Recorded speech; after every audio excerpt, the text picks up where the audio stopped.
Alaikum, Bismillah, Alhamdulillah, Salatu Wassalamu ala Rasulullah.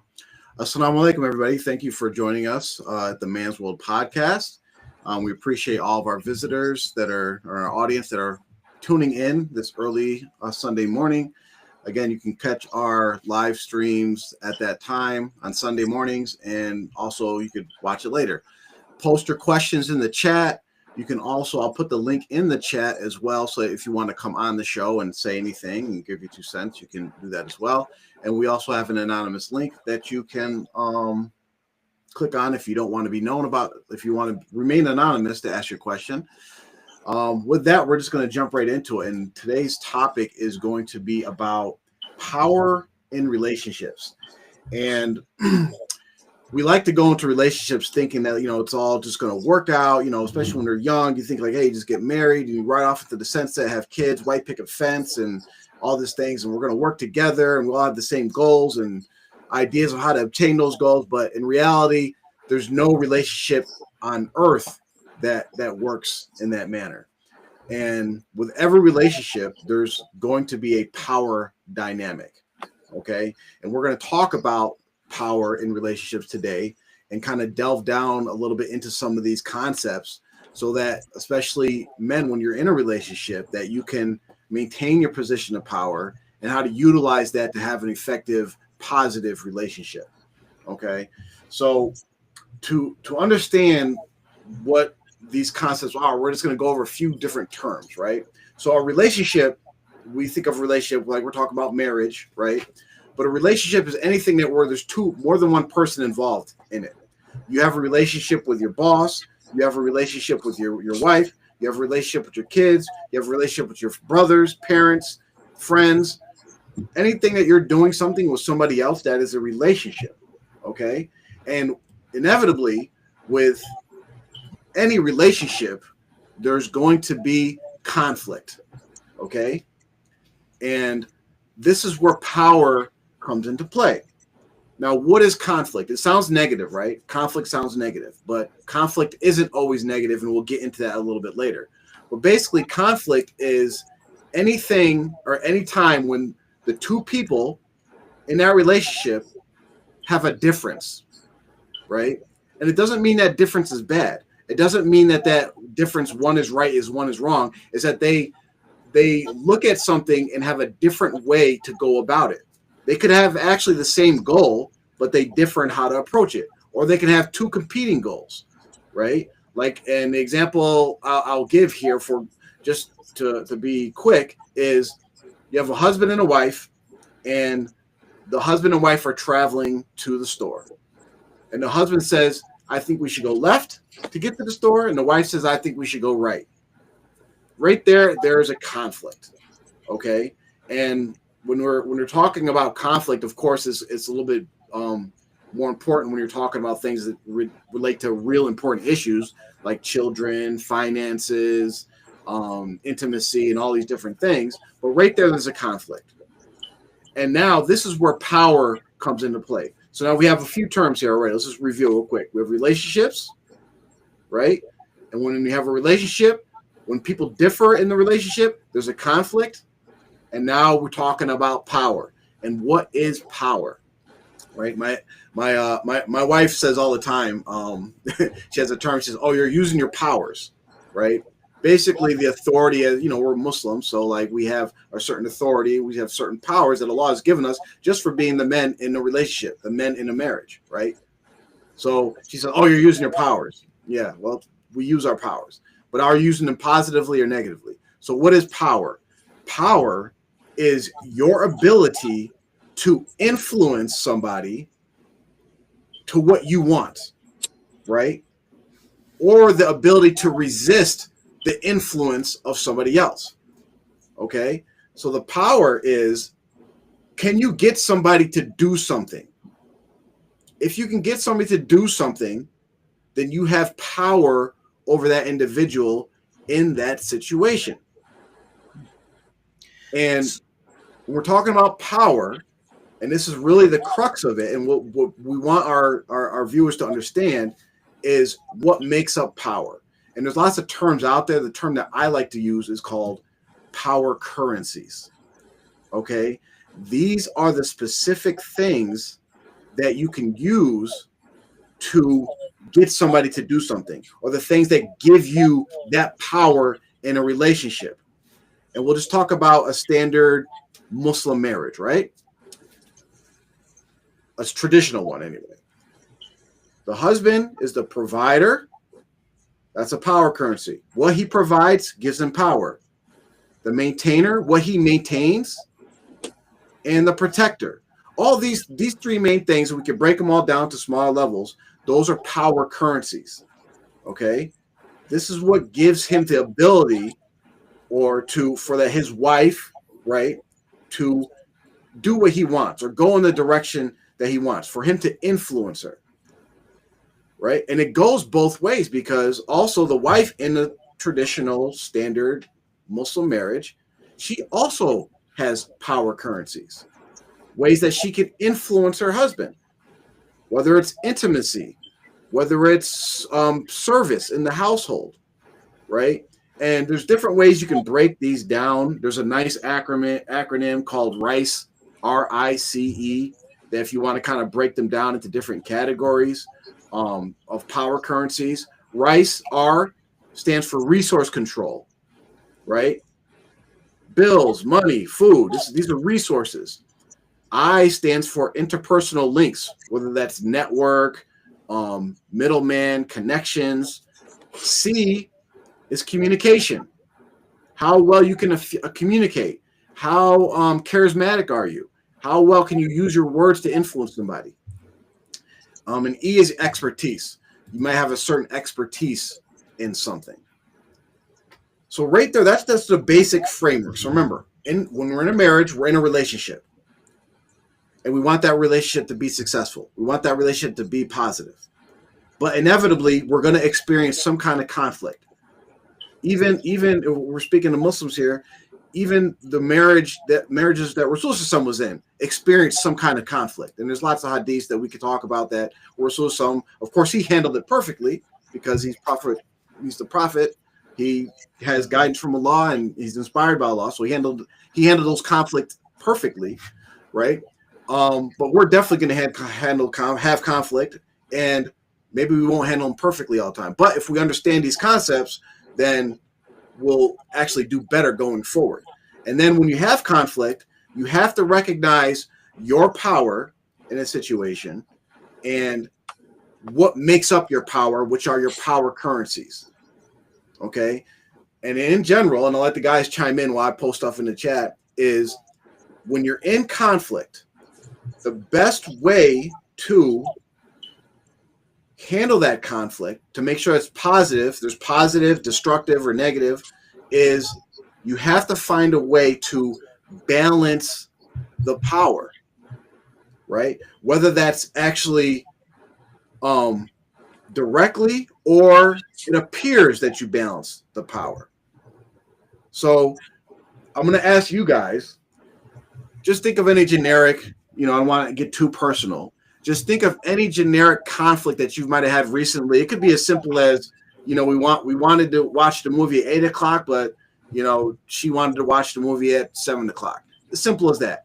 Think about that conflict, and then think about how you handled it. And when you did you actually think about your power in the situation when you handled it?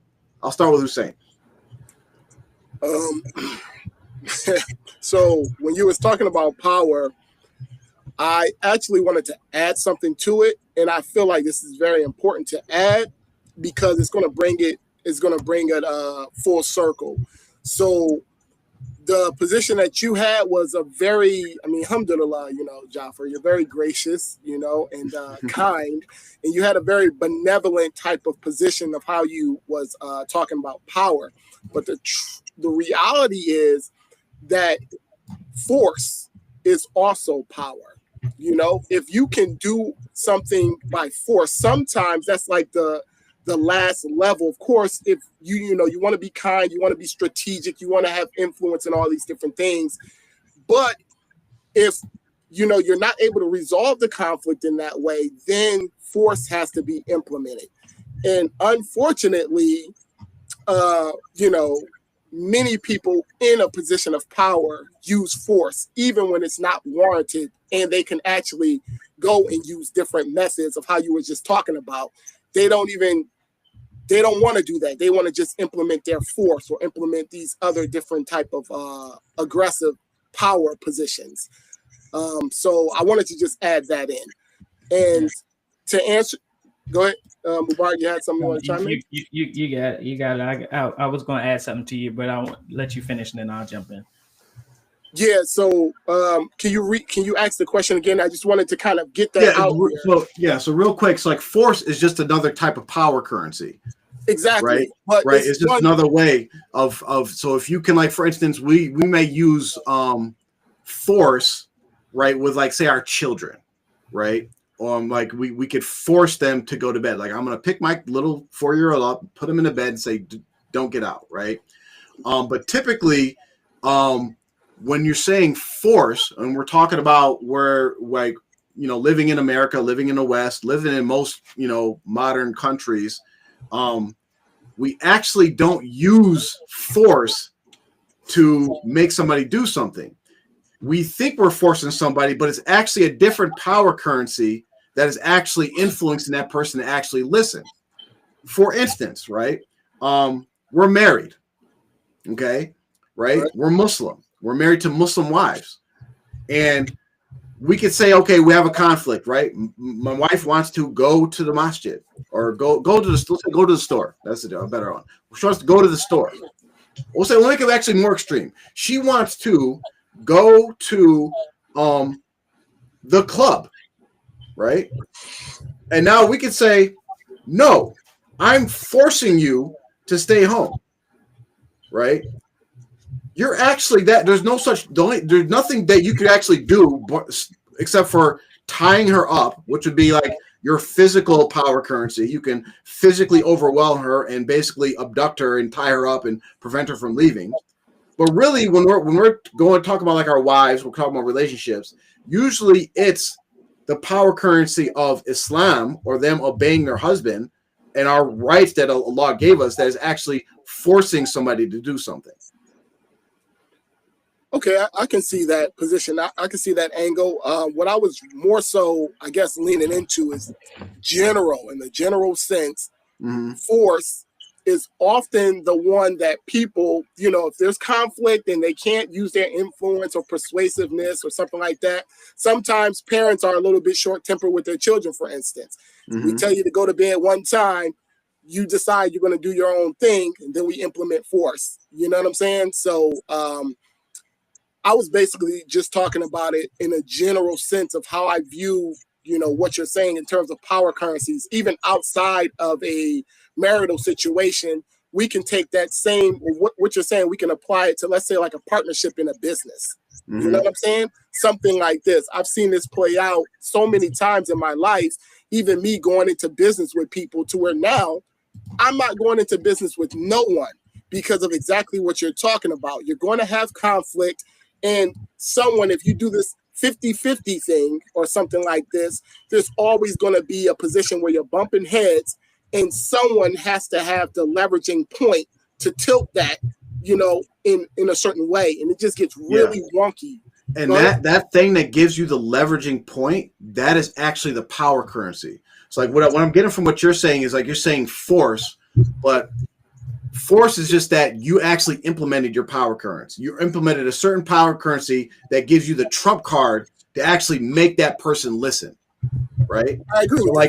So no matter what, whether you want to put it subtly or outright, when we're using power in relationships, we are forcing somebody to do something, right? Whether it's like outright, do it because I said so, or it's like, hey, this benefits you, I think you should do this and that. We're trying to force. That's what power all is. You can say influence, you can say force, you could say manipulate, you could use all these words. Basically, we want to get the person to do what we want. And we need to be in that position, like you're talking about, to have that power differential, to be kind of able to implement X, Y, and Z. So yeah, it's a very, very important situation. It's an important topic to talk about, and it's not discussed enough. because a lot of times in marital situations, unfortunately, there's a confusion in that power currency dynamic. Sometimes the woman might think she got it. Sometimes she does have it. A Sometimes she lot of does have it. times, especially nowadays, because we don't think about these things, men knowingly and unknowingly give up their power. I agree. And that's the big problem, because it's not really mistaken. It's like you could look at certain couples. I think you mentioned it on the show a certain times, some of your companions, where the wife has the power, right? And she's using all of her power currencies in full effect. Okay. And a lot of times, especially in a lot of marriages that we see, especially Muslim marriages, you'll see that the men give up their power currency willy-nilly, just give it up without it, because they're not thinking about it in that aspect. They're thinking, like you said, they're being chivalrous or being nice or being kind, but that works if you have somebody that's going to, like, say great power comes great responsibility. But relationships are better or more effective in most situations when men hold the leverage, when the balance of power is tilted to the man, right? And we can support that Islamically, because that's how Allah set it up. But that's how relationships are most successful. I'm gonna let Mubarak talk here, because again, I was about to go into some other stuff regarding power and even just a simple dynamic of money. Money is always, in everyone's face. So typically, if a woman makes more money than a man, that power dynamic gets really, really wonky. And it doesn't even matter if you are this big, bad, macho alpha guy or whatever you want to call it. If your wife is making, or your girl is making more money, the power currency gets really interesting. And it's hard to kind of balance that because of the leverage the woman may perceive she has, or she actually has, or if you've given up. So it just gets dicey. But I'll let you chime in here, Mubarak. Yeah, you kind of covered some of what I was going to talk about. As far as I was going to ask Jafar about force and influence, and how those two, they seem like it's like influence. Whenever influence runs out, then force begins. I mean, at least that's the way I'm thinking of it in my mind. Because I never actually thought about this stuff and breaking it down. It's like we live out these power currencies and things without thinking them through. And that's why I mentioned, I said it's a good show to do, because Jaffa kind of had definitions and different things for it, where we just kind of live it out. But what I was trying to think of is how force and influence, and the way that the conclusion that I came to, at least right now as we're talking, is that I guess force would come in the line between force and influence is they're next to each other. So when your influence runs out, then your force begins. I don't know if you would say that is accurate. It's you if you tell your children, okay, listen, we're gonna play a game here or there, but at 8 o'clock we're gonna get in the bed. If everybody has their teeth brushed or whatever, I'll let y'all play a game of Uno and then we'll get in the bed. Influence or whatever. And then when they're like, yeah, we're not going to bed, they're still up playing. Then when it comes to picking them up and saying, get in the bed and don't get out, then that would be force. Would you say that influence and then force comes after, or is force kind of inside of influence? So what you could say is, because force is how I look at it, it's pretty much you're going to your most powerful currency to get something done, right? And how imagine how this plays out in the real life, the example with the kids is, the person with power actually tries to use more positive ways of solving the conflict. And when those don't work, they say, okay, I'm going to go to my strongest power currencies. If you think about it, like a job, right? Because the way I look at it is influence, force, manipulate, all those stuff, that's all the same thing. I just want to get somebody to do, right? So I look at it as more as weak power currencies and strong power currencies. So like you're working at your job and you have a manager, a supervisor, or whatever. And in like 90% of the situations when they're trying to get you something to do something, right? They're using their like weakest power currencies, right? When literally, like, say for instance, right, Mubarak, like they're like, I need you to go pick up these supplies from the closet and bring them back to the surgery room, right? It's going to help the team and this and that, whatever they do to get. You don't want to do it, but they're like, it's going to help the team. And it's going to help the surgery go fast. Your boss is using those lower level power currencies to try to influence you to get the box of supplies. Right? And you're like, okay, I'll go do it. When literally, if we're in an employee-employer type of situation, they literally, if they wanted to, it would be negative. It would end up being negative. They could use their most powerful currency every single time. Go get that box of supplies or I'm going to fire you. Come back from break or I'm going to fire you. Come in Saturday or I'm going to fire you. But that's when it starts. When you use your most powerful currency every single time, it ends up devolving into a destructive or negative conflict resolution, right? Because you're using your most powerful currency. Because remember I said the best way that you want to resolve conflicts is to balance power, or at least give the perception of balancing power. When your employer is coming to you and say, hey, go get that box of supplies because it's going to help the team, like they're trying to encourage you, right? They're using their power currency of communication, right? To influence you, to hype you up to go get this box of supplies. I got a question. So would that be? Go ahead. Would that be equivalent to like when you say like you're the supervisor saying, go get the box of supplies, otherwise you're fired? Which I mean, that could, like, if I just refuse to do it, that could be a real possibility. But saying that outright sounds absolutely ridiculous.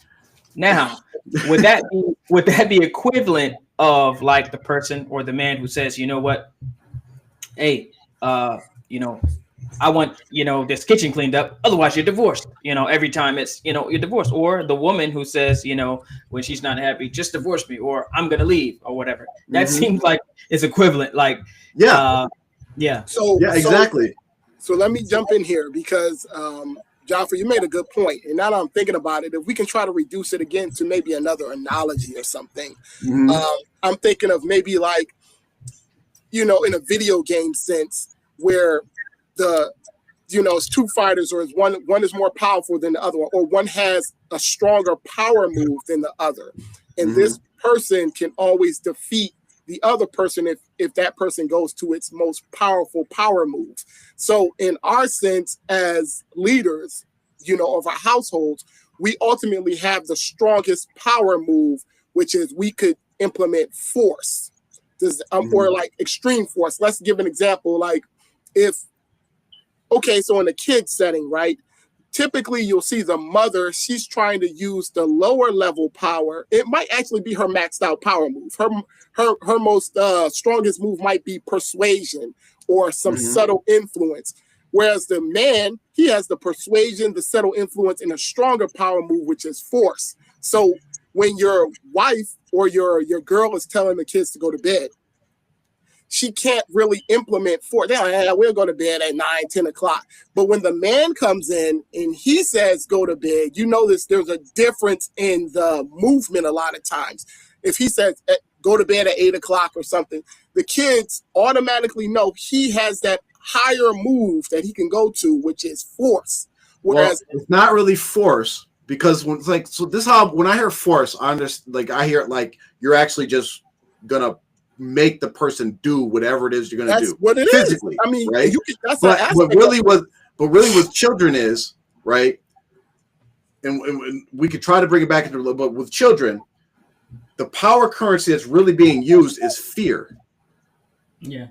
Right? You're actually not, because just think about it. You actually are not holding your kid in the bed and saying you're staying here till you go to sleep, right? That's true. Because I worked with children that actually were forced or fear and physical, it doesn't work, right? And you have to use other power currencies to get them to do what you want to do. So in those situations, it's basically when you look at how you get somebody to do something, look at actually what goes into what you're doing to get them to do it and why they're doing it, and then that will tell you what the power currency is. Okay, so why? Okay, good. Why is it fear? Why is that? Why is it fear for the man, and what is it for the woman? What's the differential there? Because in my mind, how I'm reading this, they're fearing the actual force or consequences that the man could apply. So it's still kind of like entangling in. I would say it's different. I would say it's different in every situation, but typically, I'll just say, like, for instance, what usually I see in most households is the man is the dad is usually used as a disciplinary, right? So whether it's like beating them, whether it's like taking their stuff away, what happens in those situations is the mom says, "I'm going to tell your dad," right? It's almost like a civilian saying, "I'm going to call the cops." So is she using? Hold on, is she using her final move? Her final, resolution, or her final recourse? Well, yeah. So like, let's do that. So now let's break that down. So, because when the mother says, "I'm going to tell your dad," what is the power currency she's using? She's using. It sounds like, I guess, influence and fear. Or persuasion. Nope, the fear is for the dad. She's using her influence. She's using her influence over the father to get the kid, because the kid's saying, "Oh, she's going to tell dad to beat me, and he will." Okay. So that's her power currency. I can influence the disciplinary guy, right? And now the fear of the disciplinary is actually making the kid do it, but the kid knows that the dad is going to listen to the mom. In a situation where the kid, like, "Dad ain't going to beat me," he's going to laugh at the mom. "I don't care if you tell dad. I know he ain't going to do nothing to me." You see what I'm saying? I agree with that, but it ties right back into so the mom has the power to influence. So she's using her power currency on the dad. The dad then comes in with the strongest power knockout move, which is fear, force, however you want to do it. But the kid in that situation is going to respond because he understands this is the last level. I don't want to get, I fear whatever's going to come. Well, if I understand what you're saying. It works more as like, so kids are different because kids really don't really understand most of how this stuff works. It boils down to like basic instincts and stuff. It helps when you talk about this stuff in relationship with adults, right? Because at the end of the day, especially where we live, nobody has to do anything, right? Nobody has to listen. Nobody has to do anything anybody else tells them. They can literally, like, if you go and you tell your wife, "If you don't clean the house, I'm going to divorce you," she can say, "Okay." If Mubarak says, "I'm not getting a box of supplies, I'm going to get fired," fire me. I don't care. We literally don't have to do anything we're told, right? So then when you look at it like that, it's like, okay, what is it that I could do to get this person to do what I want them to do? You know what? Before I forget, I want to touch on something that Hussein said earlier about, and it ties into one of the when you said the RICE acronym or whatever, and that was the R stood for like resources, or something like that, finances, and who's paying the bills or whatever. Hussein touched on that whenever a woman is making more money than the man, or she has the money, or she is making the bulk of the resources and providing, then the situation gets wonky, as he said, or it gets turned on its head. But I don't want, because I know there's, and coming from me, y'all might be like, "Oh my God, how'd you get there?" Just hear me out for a second. I don't want any men who I don't think men should be afraid of a woman who's making money, or making a lot of money, or has a lot of money. I don't see that as a negative. And it depends on how you handle it. Because let me go to I know some people are saying, "Why are you using this analogy?" This is the one that everyone understands. But if you look at a pimp, for instance, a pimp doesn't make any money. The women make the money and they give it to him. Why? There is a currency there, and I'm sure Jaffa can figure out which currency this falls into. I'm not that good at figuring out what currency that pimp has, but I know that he has some sort of power currency because he's not making money. but he has security. He has the structured organization, however he's doing, but he's not making any money. They actually make the money and they have the money and they give it to him. Then he gives them back what, he wants them to have. And they're happy with that arrangement. And there's a reason why they do it. So it's not always the case. And I'm not encouraging anyone to pimp like behavior or whatever, but the thing is, it's not just the fact that the woman is making money or making more money. It's how that man is able to, what sort of power or what sort of thing he brings or he has with him that he can then use the power that he has to balance it. Otherwise, if there's imbalance, then of course, the woman's going to run all over top of him. Same way with a man. Usually men run over top of women that don't have, some way to balance that power out. But Jafar, you can give the technical breakdown of that. No, but that's a great example, because that just shows how in different dynamics there's different types of power currencies, and depending on how you use them, it doesn't mean you're always in the negative, right? So, for instance, and it depends on what the person values and what the relationship is, and then like in a normal relationship, the balance of power usually shifts back and forth depending on the situation. Like, for instance, when we're talking about dinner, and I'll talk about the pimp and the prostitute example, when we're talking about dinner, what's for dinner?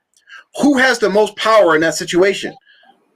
A lot of times it's the woman, because she's like, I'm the one who has to cook. I have the expertise of knowing how to cook it. I know what's in this kitchen that we actually have ingredients for, right? And what does she usually do? She'll share her power with the husband or kids and say, hey, what do you want tonight? Oh, I want this.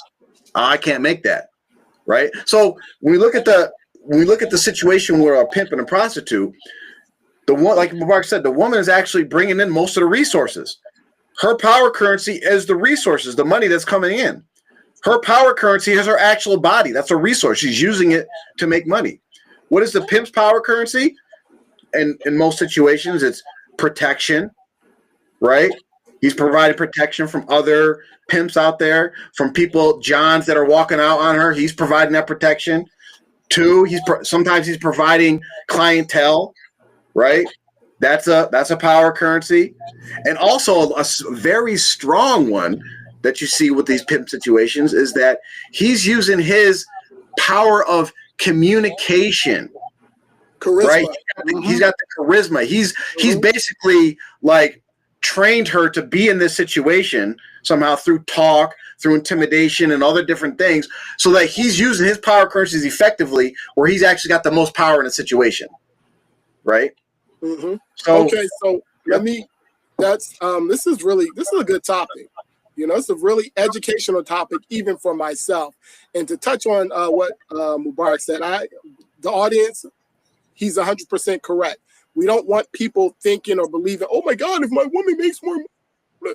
It's the Man's World podcast. We're trying to educate people on how to prepare themselves for real life and not necessarily be a scroufer or alpha, but be a man. Be a man. You feel what I'm saying?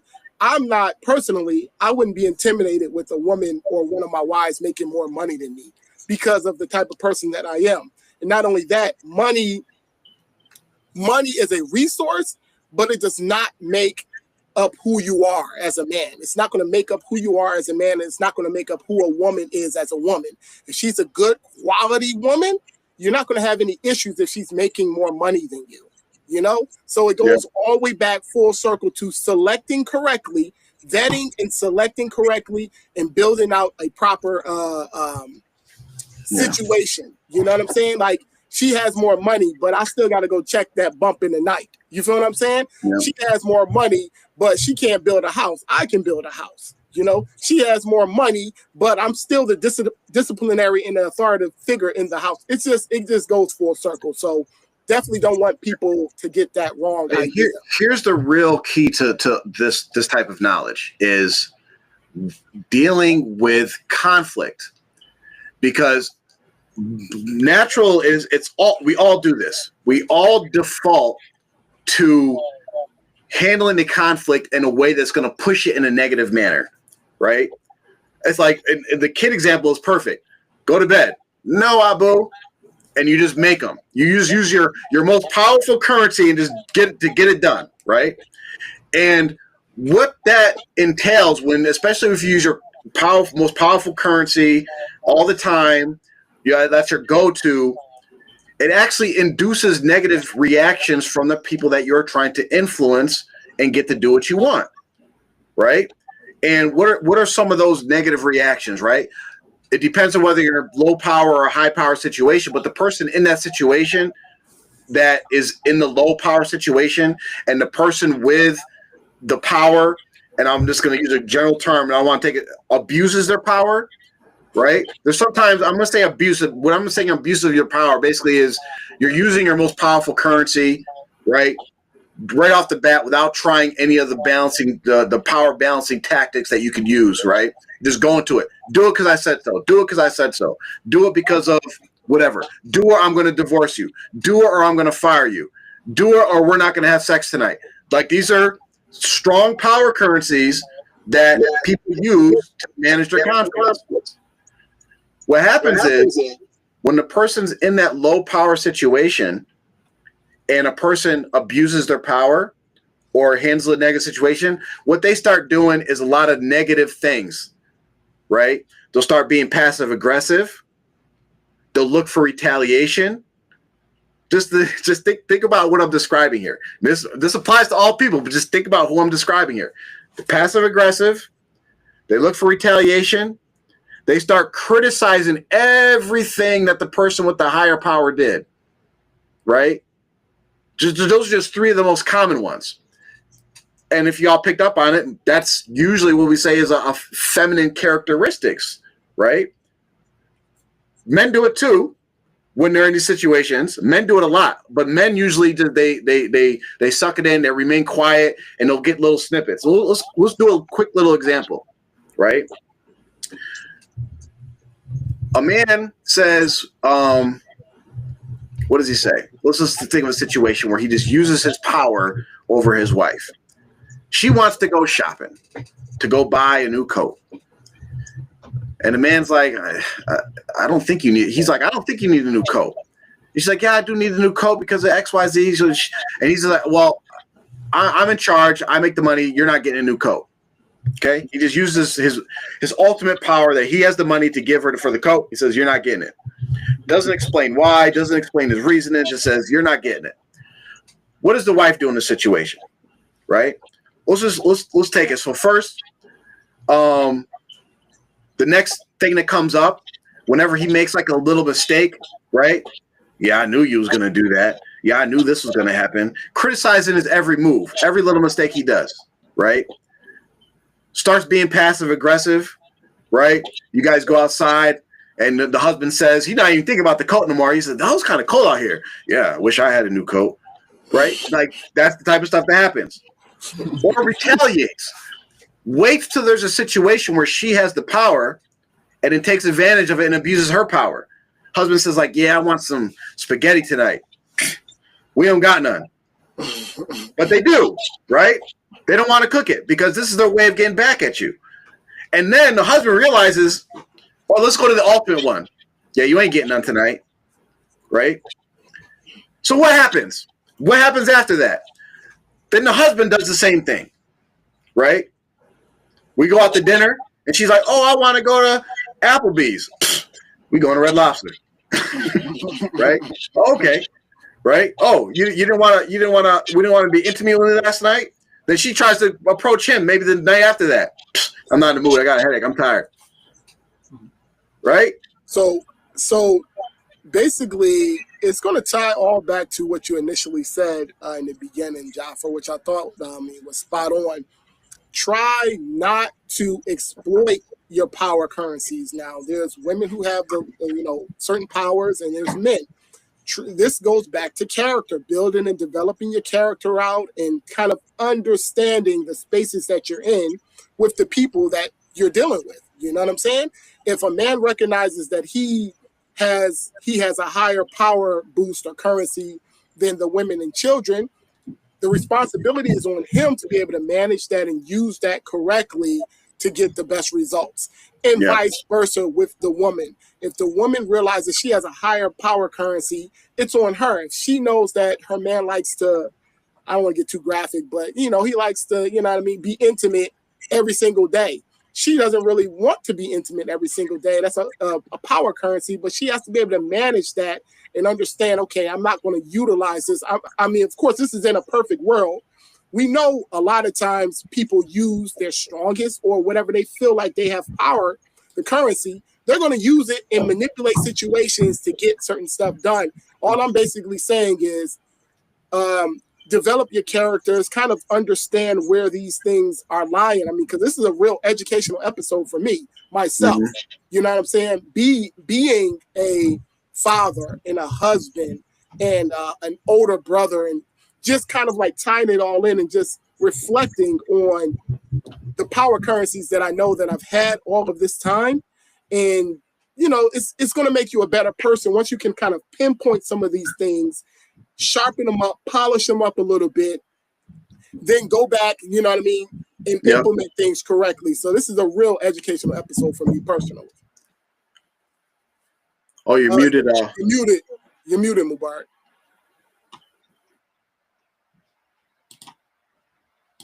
Let's see. Something happened here. Yeah, you're still muted, brother. Try to let's see.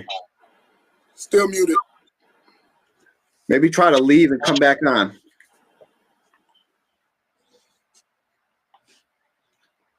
I'm talking about Mubarak's system be boxing him. The system be wanting to fight.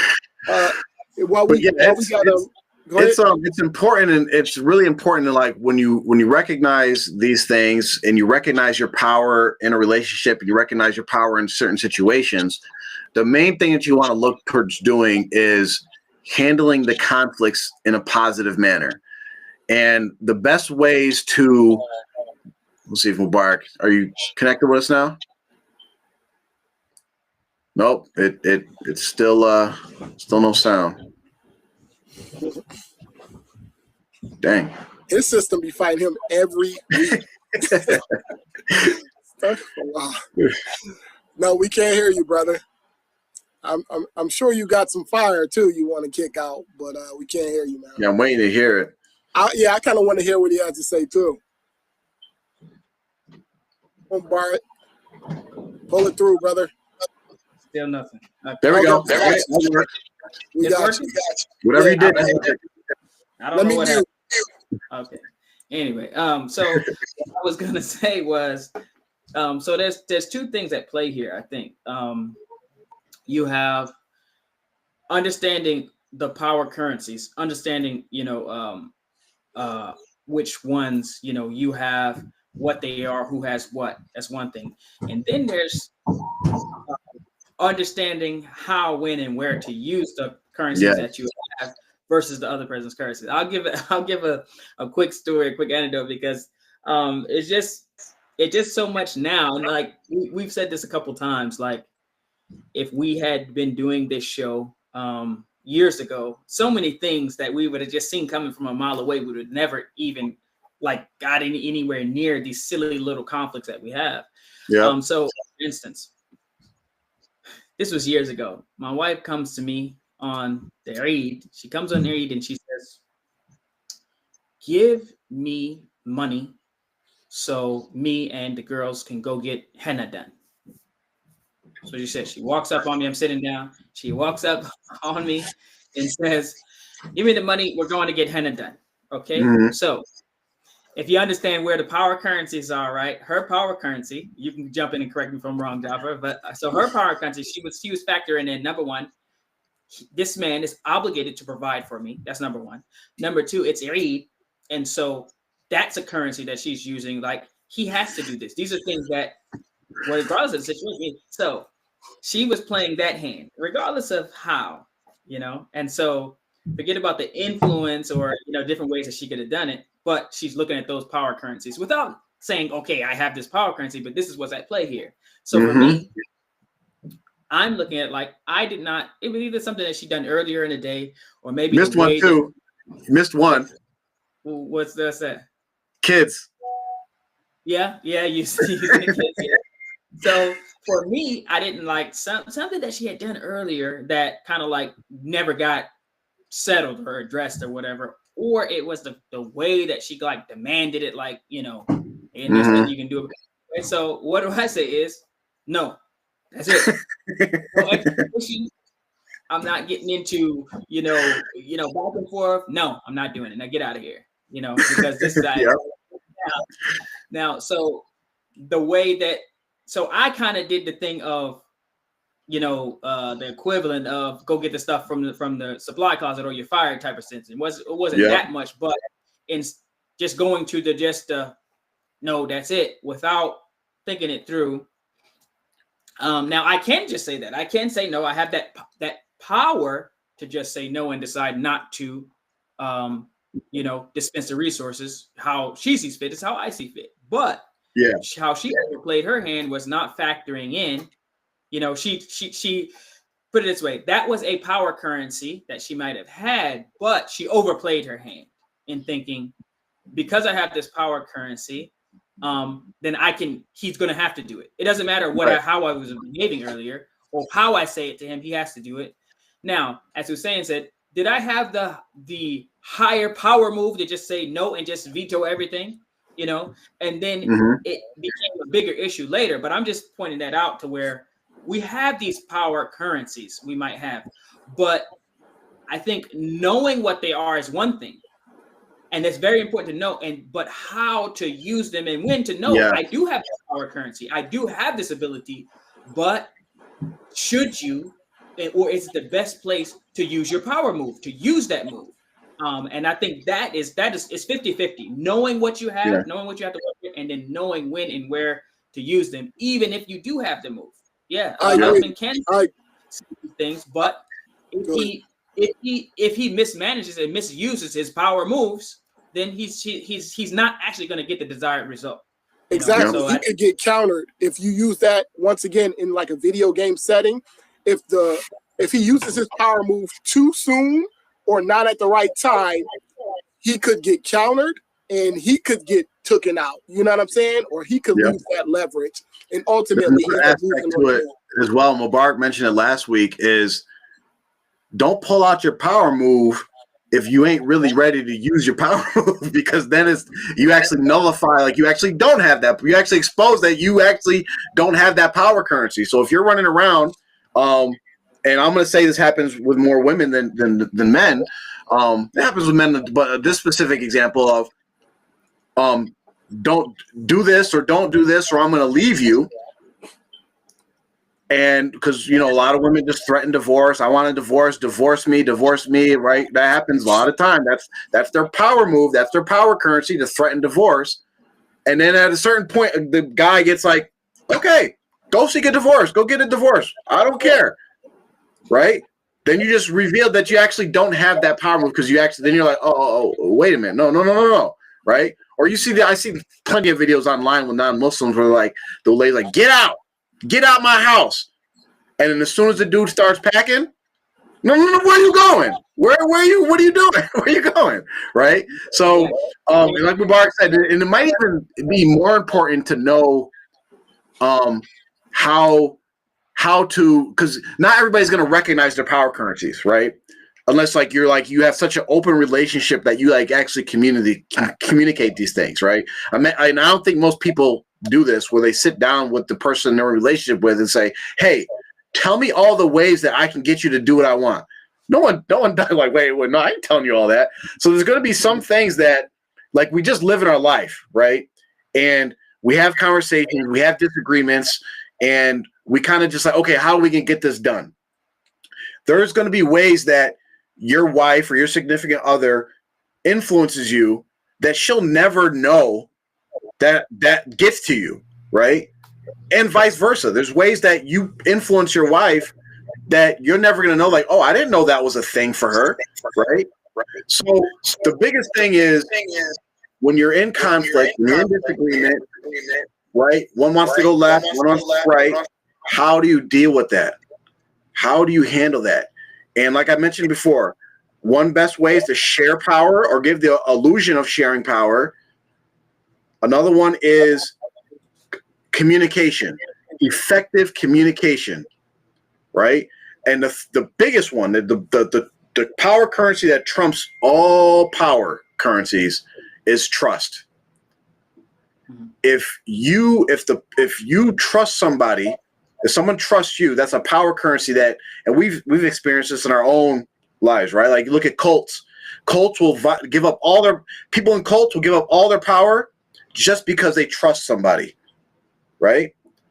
So when you have conflict, we go back to Mubarak's example, right? Mubarak was in a little cycle of destructive conflict because he would like something she did that got on his nerves, so he retaliated with saying no, but it could have been, even if that was the right decision, like no, we're not paying for henna.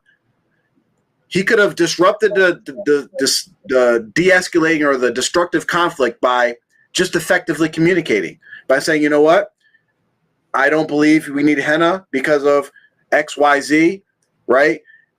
And there's two possibilities that could happen. One, his wife could understand his logic and agree with him, and now you guys got on the same page, and now there's not a conflict anymore. Two, she still might disagree with you, but at least she doesn't feel like you abuse your power, right? Because like, oh, he explained to me, right? Another way, he could have shared his power. Hey, we have X amount of money for Eid. How do you think we should spend it? Now she's involved and feels like, well, we have the same power on this aspect, and now there's not a conflict anymore. But there's these different tactics that you can use to solve those conflicts.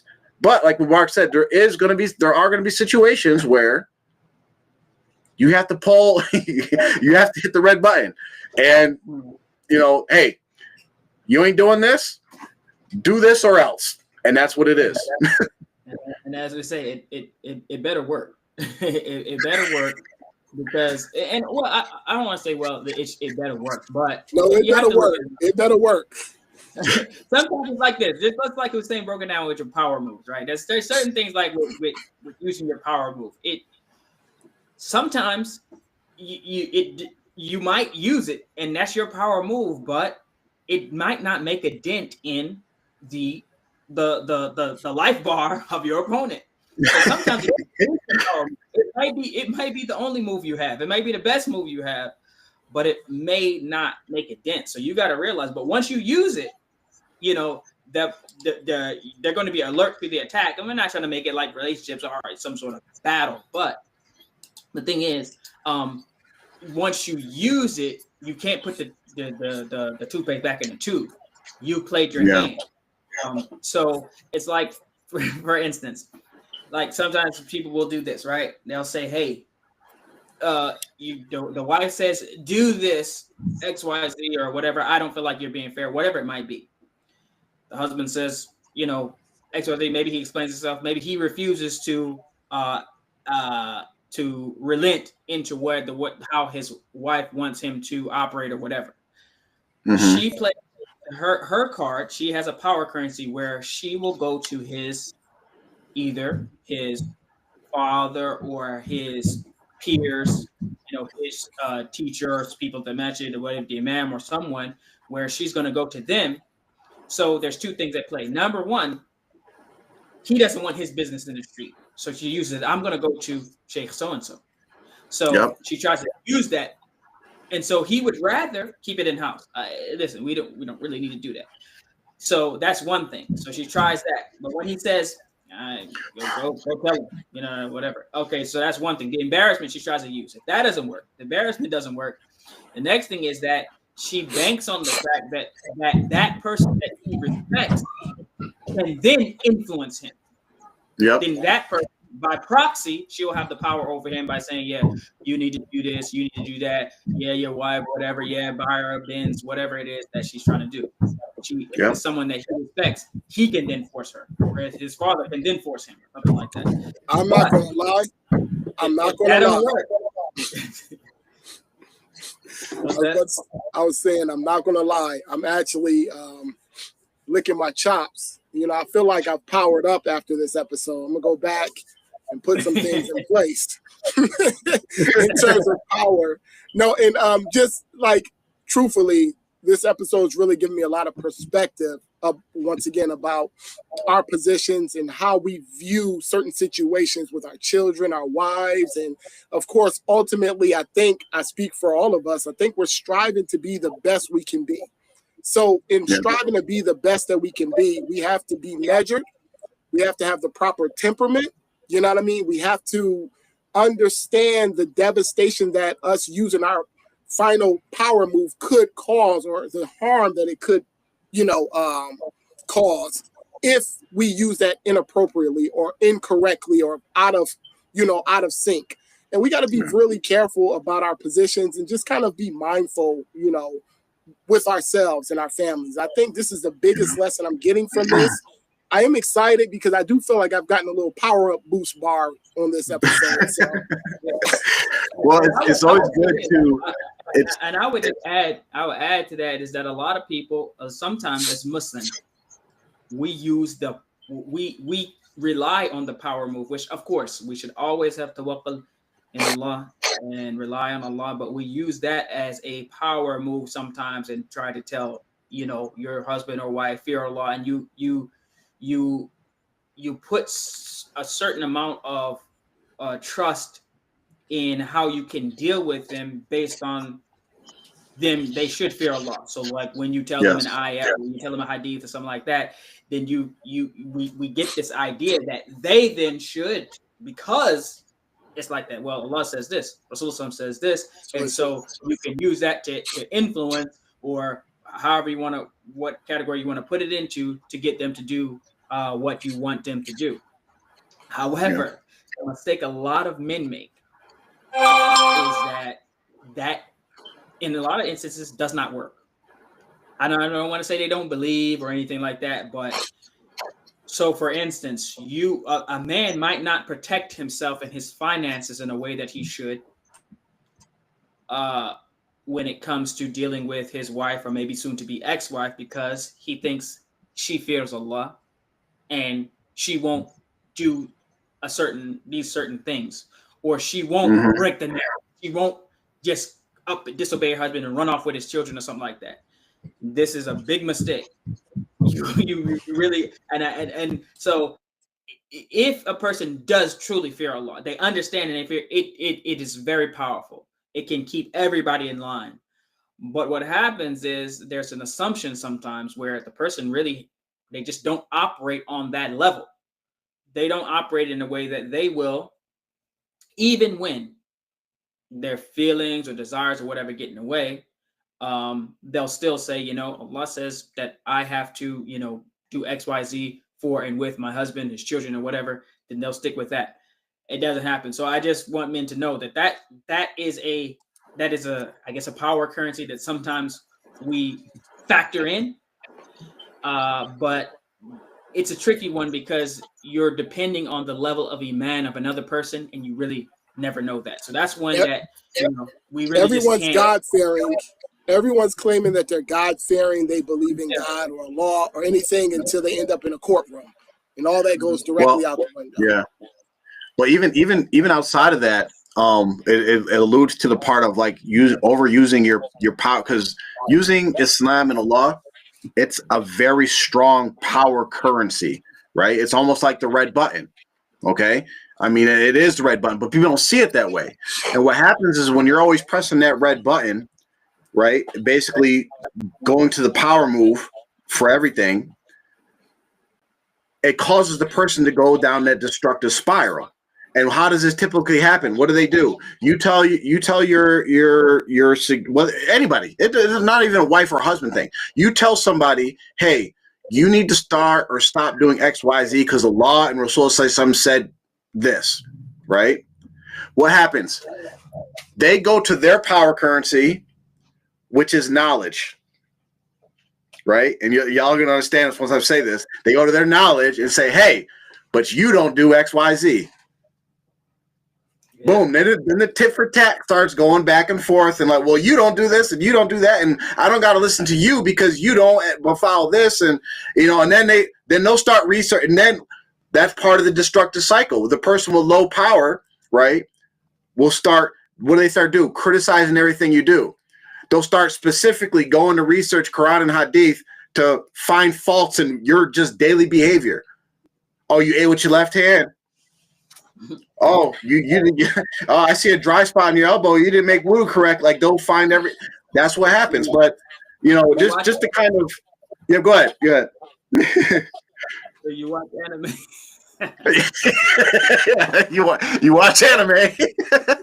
So it's very important that people kind of understand this and just think about this, especially when there's conflict. It's nothing like you have to go around and like, all right, let me count up my power currencies and see whatever. When it becomes important when there's conflict. Okay, so we had a couple questions, but there's one thing I wanted to mention real quick before we get into the questions, is just the idea of what, and this goes back to men and women, but especially men. You could be in a situation where you're actually the one low in power, right?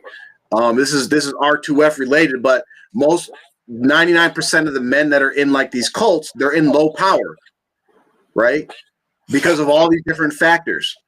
Okay, if when you're in a relationship and you want a more successful relationship and you want to be able to deal with the conflict, the best is that you have to try your best to balance the scales without that person having to share that power with you. What does that mean for men, right? And women? Increase your power currencies, right? We talked about rice, right? Resources, interpersonal relationships, communication, expertise. Increase your stock. What does that look like for a man? Increase your resources, get a better job, get in businesses, invest, right? Communication, improve how you can communicate with your wife. Same thing for the wives. Improve your communication, improve your interpersonal connections, improve your expertise on something. Ultimately, it increases your power and it builds up both of your relationships. And then when there's conflict, you'll have more tools available to positively deal with that conflict. So the first question we had is, let me pull it up. Oh, see, they love asking questions right at the end of the show. Okay, so we got 4 questions. First question is, if a man has a good wife, at what point does she become cherished by that man? Is this something that happens in old age? And that's asked by a man. And y'all want to take a stab at that one? To be honest, that's actually a good question. Hey, Mubarak, you muted again. There you go. Go ahead. I was going to say, that does not sound like a man's question, but say the question. I was thinking the same thing. Say the question one more time so I can make sure that I'm hearing it correctly. So it says, if a man has a good wife, at what point does she become cherished by that man? Is it something that happens in old age? I'll take a stab first, and y'all can feed off of this. So I would say first, the only way a man doesn't cherish a good wife is that if he actually has no idea, no prior experience of actually what a good wife is. Okay? So this could be somebody, the man would literally, he would have to have never seen a good marriage in his parents, grandparents, siblings, or never been in a prior marriage or a bad marriage where he's like, oh, I know what good and bad is, right? Which in most cases, you're going to have, a person's going to have some kind of experience with like, what is a good wife and what is a bad wife, at least a little bit. So it doesn't happen in old age. It happens immediately once they realize that that person is a good wife. That's in my opinion, that's what I would say.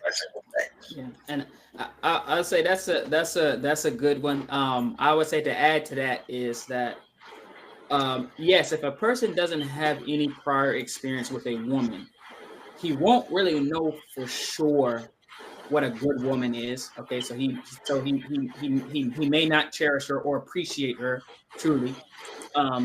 But I would say this: if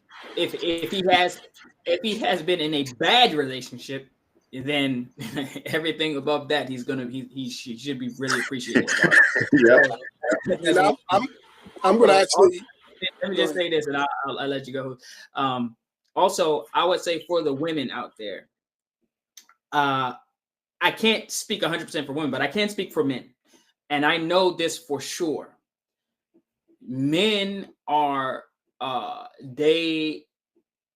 if they have a good friend, men are very, very good with their good friends. I've seen women who are good friends or whatever, but I'm like, y'all are friends. They just really like, they might be fighting all the time.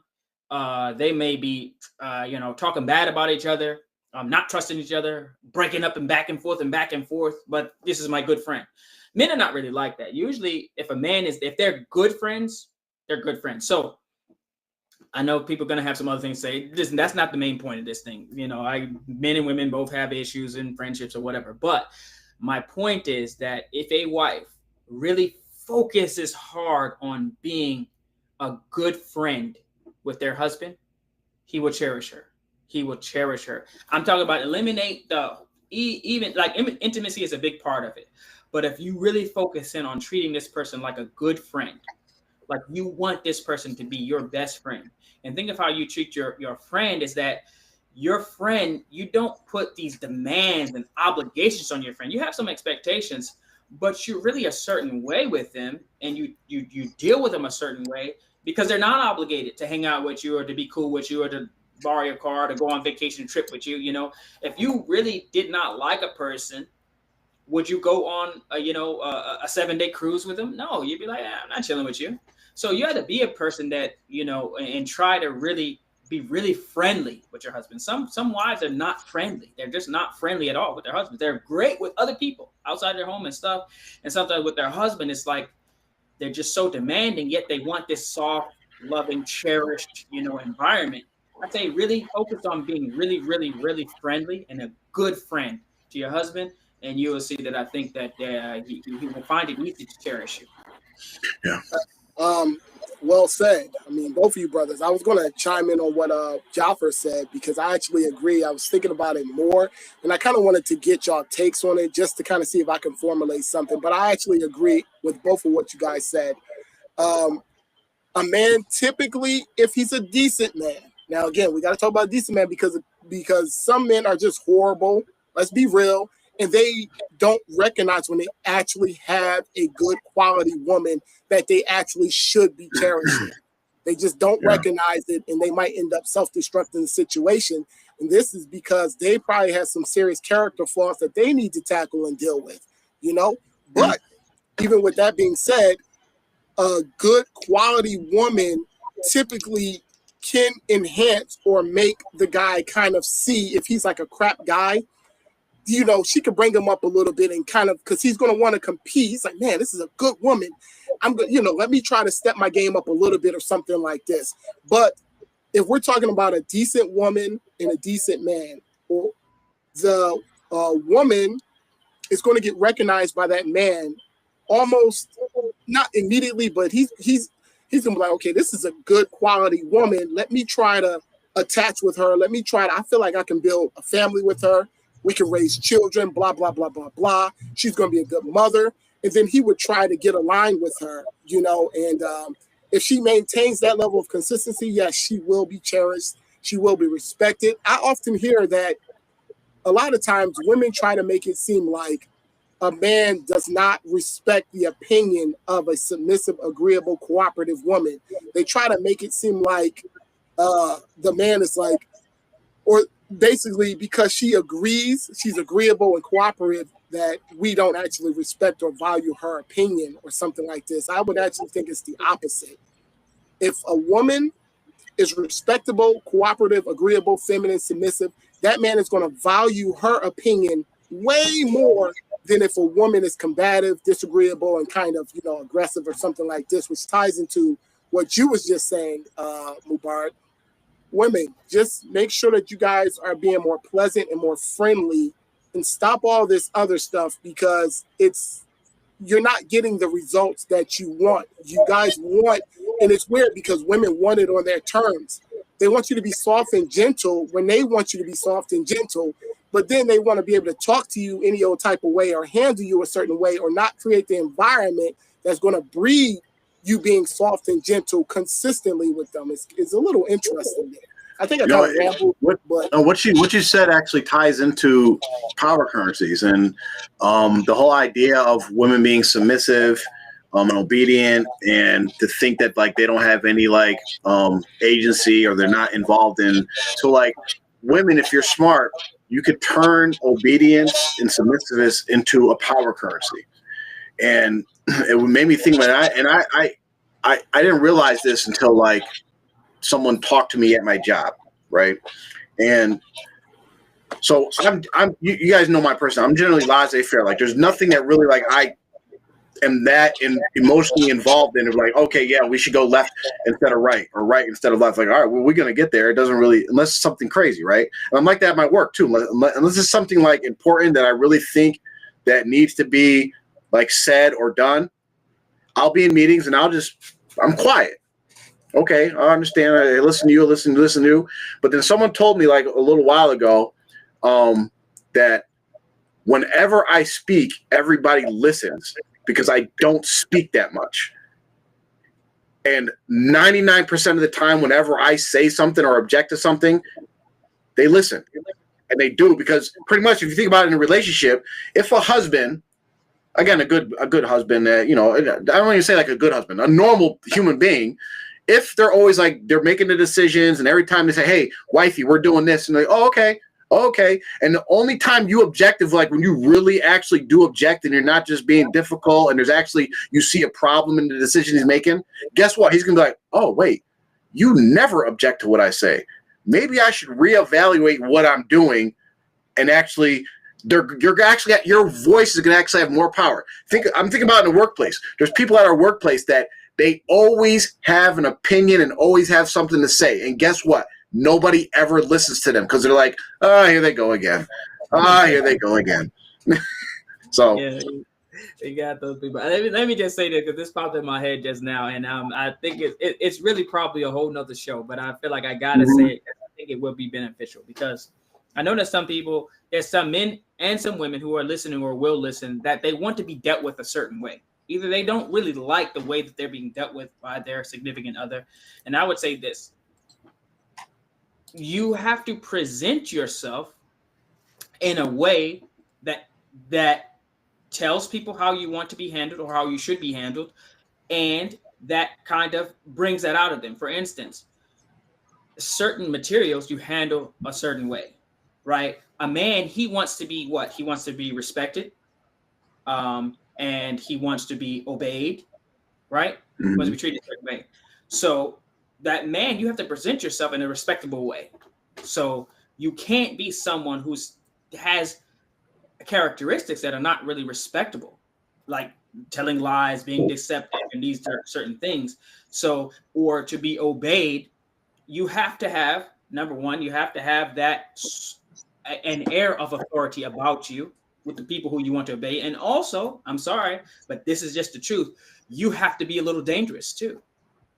At least in the back of the people's mind, and we talking about the kids or whatever, in the back of my children's mind, they know that my dad might beat me. That's part of it. That's part of me saying, hey, sit down, everybody be quiet. And everybody just be quiet. They could be making all types of noise. And then their mother is saying, be quiet. Hey, listen, that's too much. And I'm in the back just listening, like, all right. And then if I say, oh, if I just call one person's name, everybody's quiet. Why? Because they know that that's my So the thing is, you have to do a little bit, and yes, even with your wife, she has to see you as a formidable force, right? That if this person wanted to, he could hurt me. I'm not advocating for any violence. You just have to be, and this is about, so you have to at least carry yourself a certain way. You have to be, and it's, it breaks down to selection. That's why I say a lot of men probably, if you are a certain type of man, you probably should not have a wife who is eye to eye with you or taller than you for sure. You might have trouble if you don't carry yourself a certain way to compensate for that. So you have to carry yourself in a certain way and you have to have certain characteristics to get people to deal with you how you want. And just like a woman, for instance, a woman wants to be dealt with how? She wants to be treated softly and gently or whatever. There's certain materials, for instance, like a pillow, for instance. A pillow is soft. But what do you do with a pillow? You throw it around or whatever. You might hit somebody with it. It's harmless, it's dangerous or whatever. You don't necessarily want to be treated like a pillow. You might put your feet on it. You might put your head on it. You sit on it. You whatever. You toss it around. Do you treat a pillow softly and gently? No, not really. Now, for instance, some expensive, vase or vase, however you say it, or glass or something that is fragile yet expensive and valuable. That's how you want to be treated. So you have to carry yourself that way. You have to carry yourself as something that, yes, fragile, vulnerable. If you make yourself out to be this tough, strong, not vulnerable, I can do it myself type of thing, that's where you'll be treated. You'll be treated like you're tough, so you can handle being dealt with tough, being talked to in a tough way, being dealt with in that way. Even if you say, I'm strong enough to do such and such, that's why some women, I say, you make the mistake of saying, I can take care of myself. Never say that to a man. You don't need to tell him, even if you can, because he's going to start to deal with you in a way. Well, you feel like you can fend for yourself. I can take care of myself. All right. Sometimes at work, it's like, we deal with some things that I see the lady, I say, okay, don't call me to help you with that patient who's getting, out of hand or whatever. You say you can do everything that we can do. You know what I mean? Those women who are on that type of vibe. So what I'm saying is that if you want to be treated gently and be treated in a way that's very respected and like an expensive, fragile, yet very important thing in a person's life, you have to present yourself that way. So you have to be vulnerable. You have to be submissive. Sometimes you got to play that game. Maybe you can. Maybe you're smarter than your husband. Maybe you're stronger than your husband, or financially capable, or whatever. But if you want him to treat you a certain way, you have to come off that way, and he will handle you that way. I don't deal with a hammer the same way that I deal with a knife, right? Because the hammer, it has a tool, but a knife is dangerous a different way. You don't deal with a pillow, which is soft, as the same way you deal with a glass, right? Because it can break. So I think you get the picture, but these are the things, women, you have to think about, and then you got to think about how you want to be treated. You have to come off that way. You have to present yourself that way, and that way other people will know how to deal with you. But if you step out of that area, you step out of that box, you can't then go back and forth. You can't be tough, strong, masculine, and then also want to be treated in a feminine way. Exactly. Yeah. Spot on, bro. Spot on. The Western woman's dilemma. They want to be both. The next question is, if a man is doing all his responsibilities as a husband in Islam, he would be viewed as a good husband. However, the non-Muslims would view that as a sin. What's y'all take on this? Some people view a man who covers all the bills for their wives, maintains and provides as a simp. They want the 50-50 or whatever thing feminists say. Can you really be a simp for your wife? And where do you draw the line?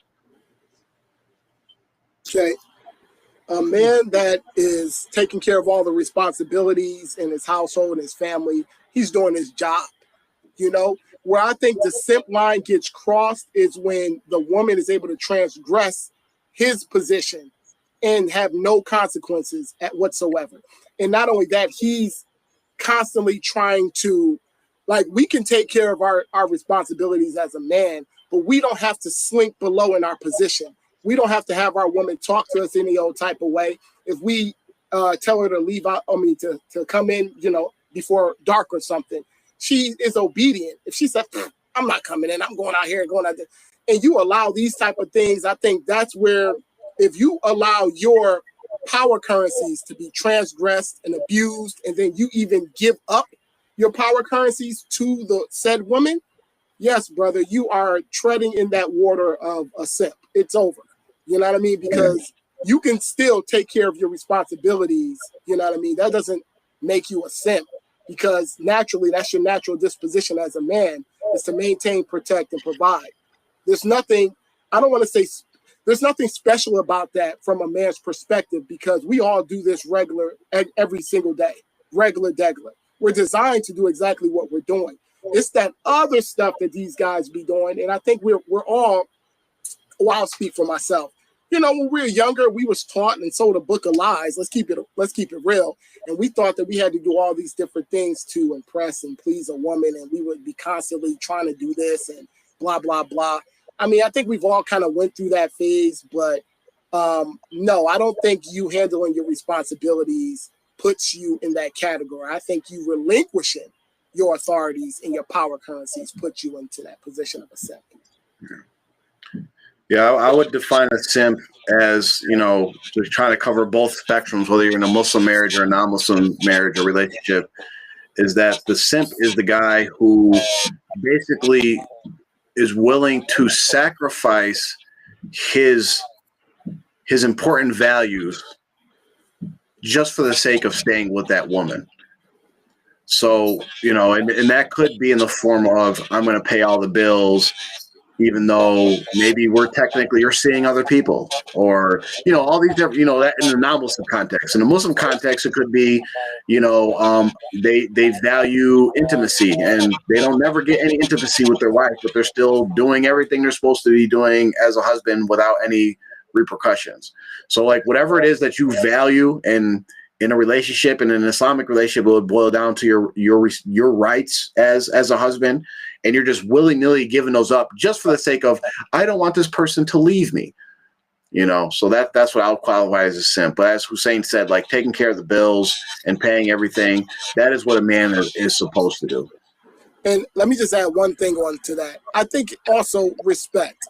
So if you're in this situation, Muslim or non-Muslim, and your woman respects you and appreciates the things that you're doing, then her actions are going to be indicative of her respecting and appreciating you.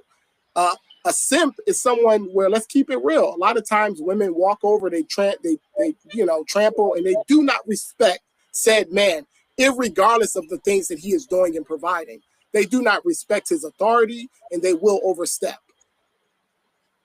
We're gonna have to start leaving a half hour for questions, because everybody just starts flooding the questions in the last 5 minutes of the show. Let me just, if I can just type on that. I don't think anything that this person said in the question there was nothing about being a simp. None of that stuff was what had like taking care of your responsibility, paying for everything. No, a simp is not someone who doesn't do 50-50, even in a non-Muslim perspective. So that's not accurate. A simp is when you are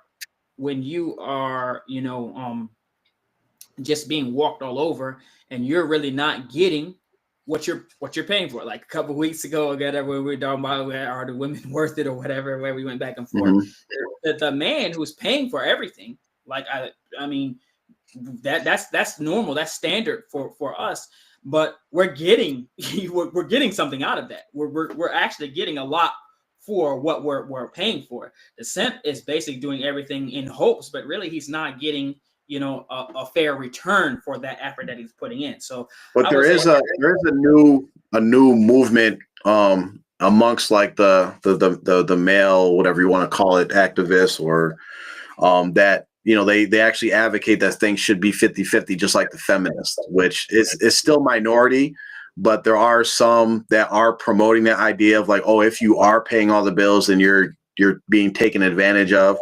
But it's still even a minority, even in those circles.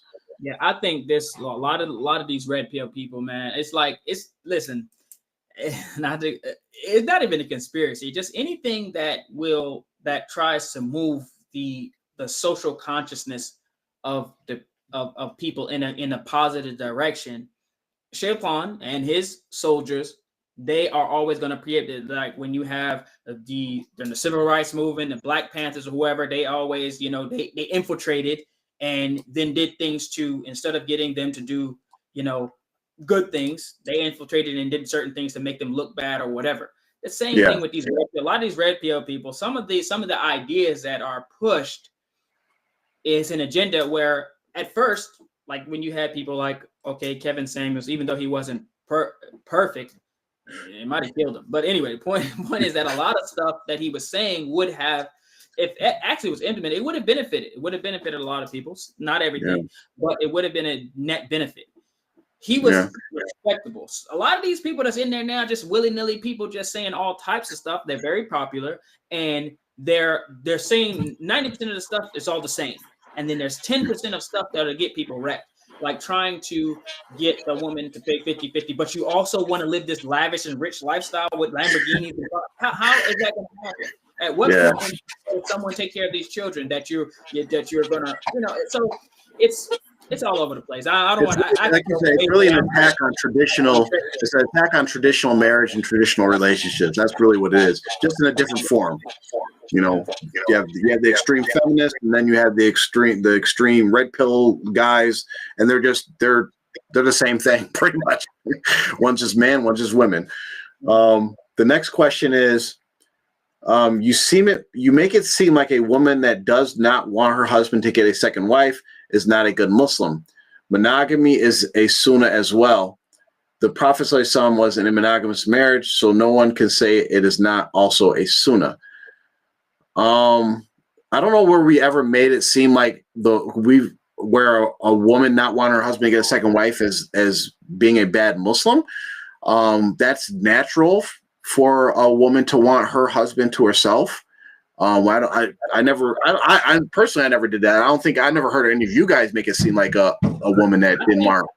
I think all of us are on record. I think we're all on record as saying that if you have a good wife that you love and appreciate and that checks all the boxes for you, you have no need to get another wife. Don't just go just for sex. I think we've all been on record as saying that. So I think maybe this person, maybe they're new, or maybe they haven't tuned into all the content, but that's why we say you just got to pay attention. We've gone about this very slow and methodically, laying out a lot of points and a lot of things from the beginning that if you didn't tune in, you may have missed. But I think that's not really our position as far as telling a person, don't have one wife. Actually, I personally think that if you have the wife that can run your program and can be everything that you need, then you don't really, in this day and age, in this economy, this climate, this culture, it's very rare that you will find two that will work.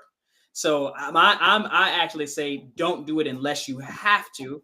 But also I will say that a lot of these women who think they are good enough, or they are doing everything or capable of everything to be a really good man's only wife, they're fooling themselves. They're really not.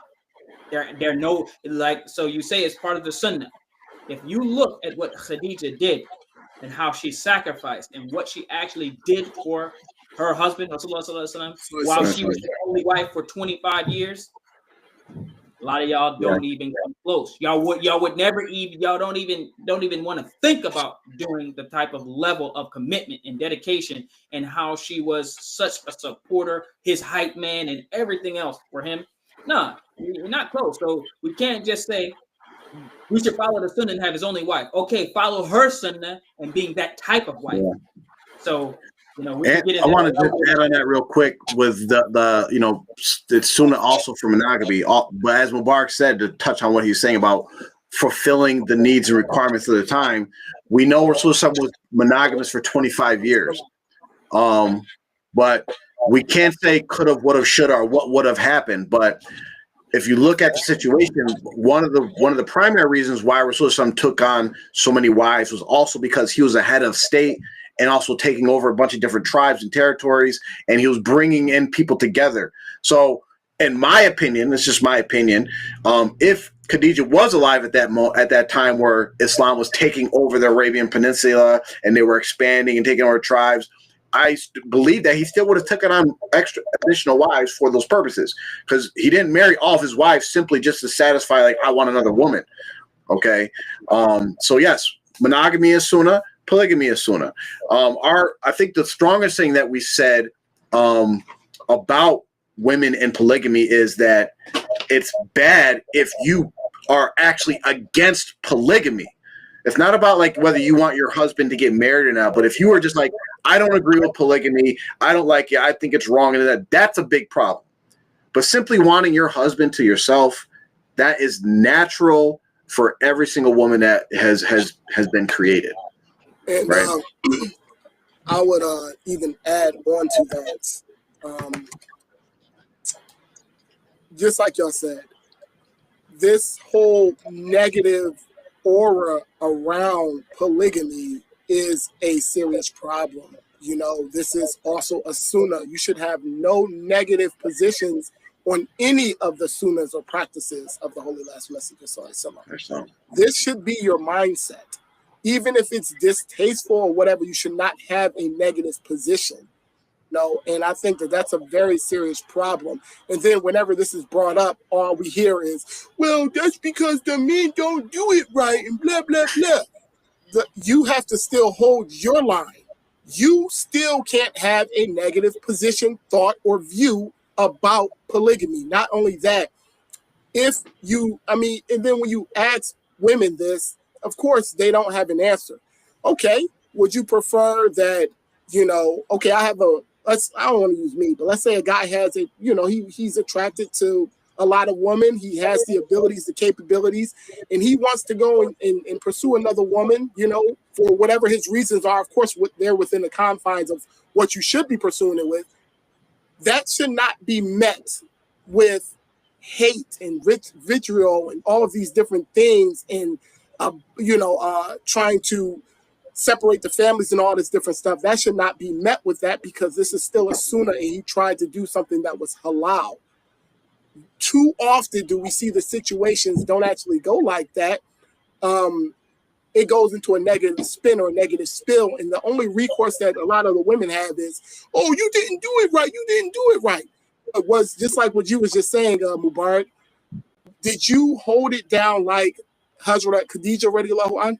Were you that type of quality of woman? No, most of the women put up a lot of resistance and make the situation tougher than it needs to be. Meanwhile, the man is trying to do something that is permissible and is a sunnah. So I'll just leave it there. Let me just add something here. I want to say that the women are similar in this day and age, and maybe before. I know a lot of these women that we talk to, experience, that we're married to, different things.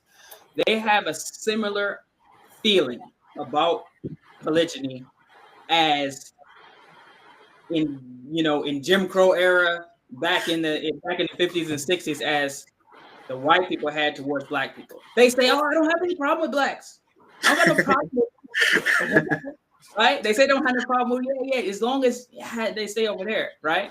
So the woman, let me cook. The woman who is against polygyny is very similar to the white person who says, "Hey, I'm not a racist. I just don't want them to live in my neighborhood," right? And so what do? They try to, sometimes when this person is about to move in, they try to convince them not to. They run them off. They give them all sorts of trouble so that they move out of the neighborhood, right? Mm-hmm. Normally, they would be a perfectly fine neighbor to have. They'd never cause a trouble in their neighborhood. But for those black people that moved in, I mean, they're evangelizing their house. They're doing all types of stuff, complaining about everything that they do. Nothing they can do is right. If their lawn grows a little bit, they're complaining. Any sort of noise, they call the cops or whatever, giving all sorts of trouble, right? So for those white people, really what they should have been doing, because they never were able to successfully keep them out of their neighborhood. Some they ran off, but eventually the people with money and enough resources to move into those neighborhoods, they still did. So what should they have done? What they should have done, the smarter move for those white people would have been to try to make sure, or try to ensure that the best quality people, the black people going to move in, try to get the best quality people there. Someone's going to buy that house that's vacant next to you. So therefore, if it's a black person, try to make sure that this is it, or try to be a good neighbor. That way the neighborhood is wonderful. So similarly, the women, if your husband is someone who inclines towards more than one wife, don't fight against it like the white racist people who fought against integration and they wanted segregation. Don't be like that. Don't be that way. Instead, actually, you can help him by making sure that quality people come into the neighborhood, i.e. the family. Instead of saying no one can come in but me, try to get quality, because they're going to come anyway. If your husband's in it, they're going to come anyway. You won't be able to stop it. Make sure it's quality, and then make sure the neighborhood and harmonious and works together. But We're gonna call them. We're gonna call them Jane Crows. She's a Jane Crow.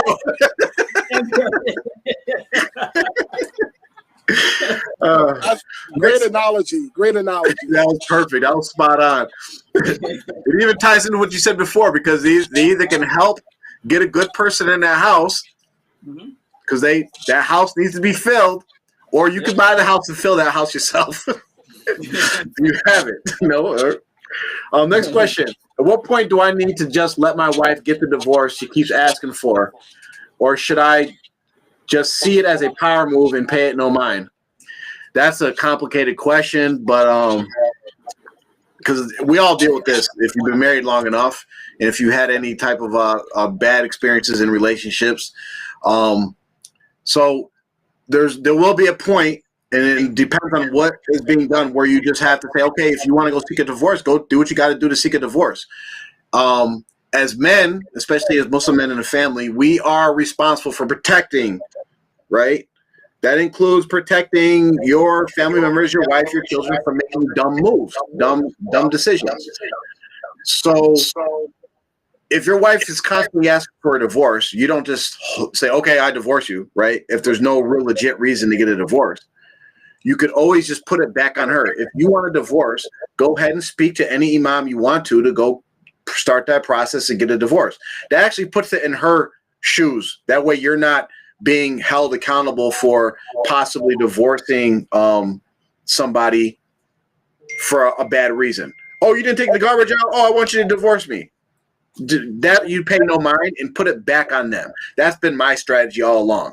Put it back on them. If you get to a point where they're constantly seeking a divorce and they're actually going to different imams asking for a divorce, and then maybe it gets to the point where the imam says, okay, I'll grant you the divorce, and then they renege and say, well, I actually don't want one. At some point, you do have to call their bluff, because if you're doing that over and over again, that's not a conducive relationship, and you just have to probably just hit them up with one of the divorce and see how that changes things. So, but there's no definitive don't do it or do it. Put it on her. Put the burden of the effort on her. She can always seek a divorce. Take it off of your plate, and then see how that goes.